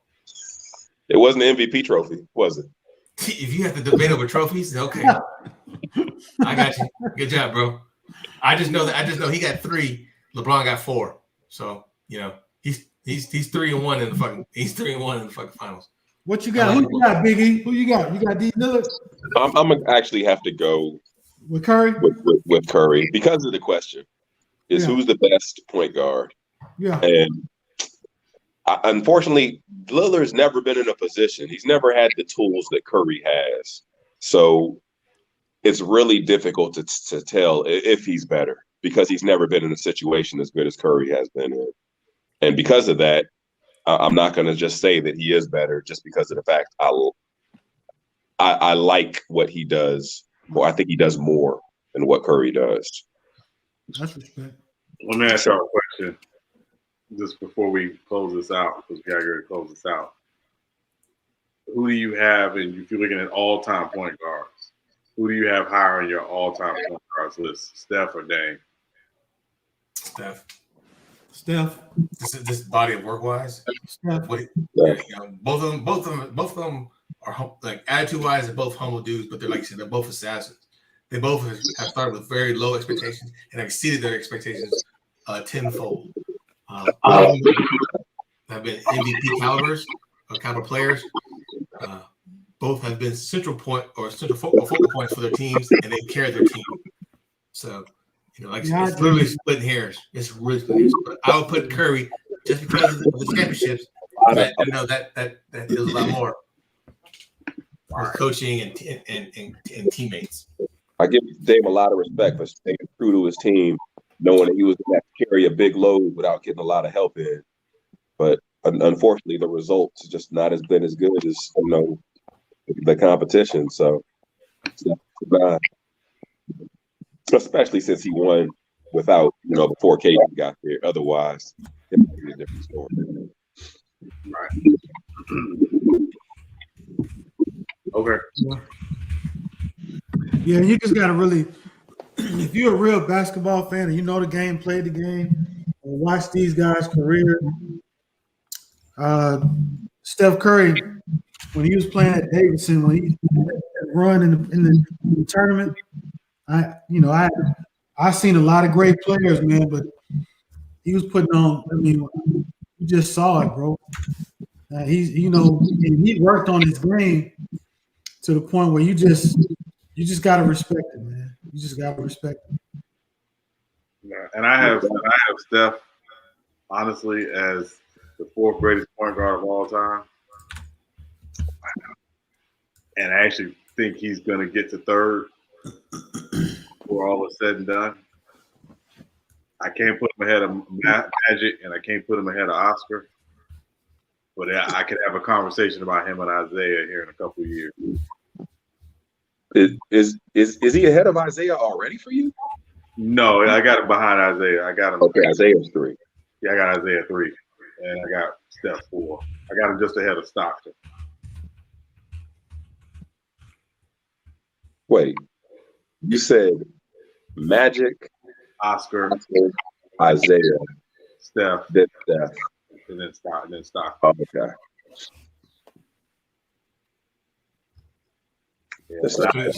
Yeah. So we got Steph Curry. Yeah. All right. He wins. He wins.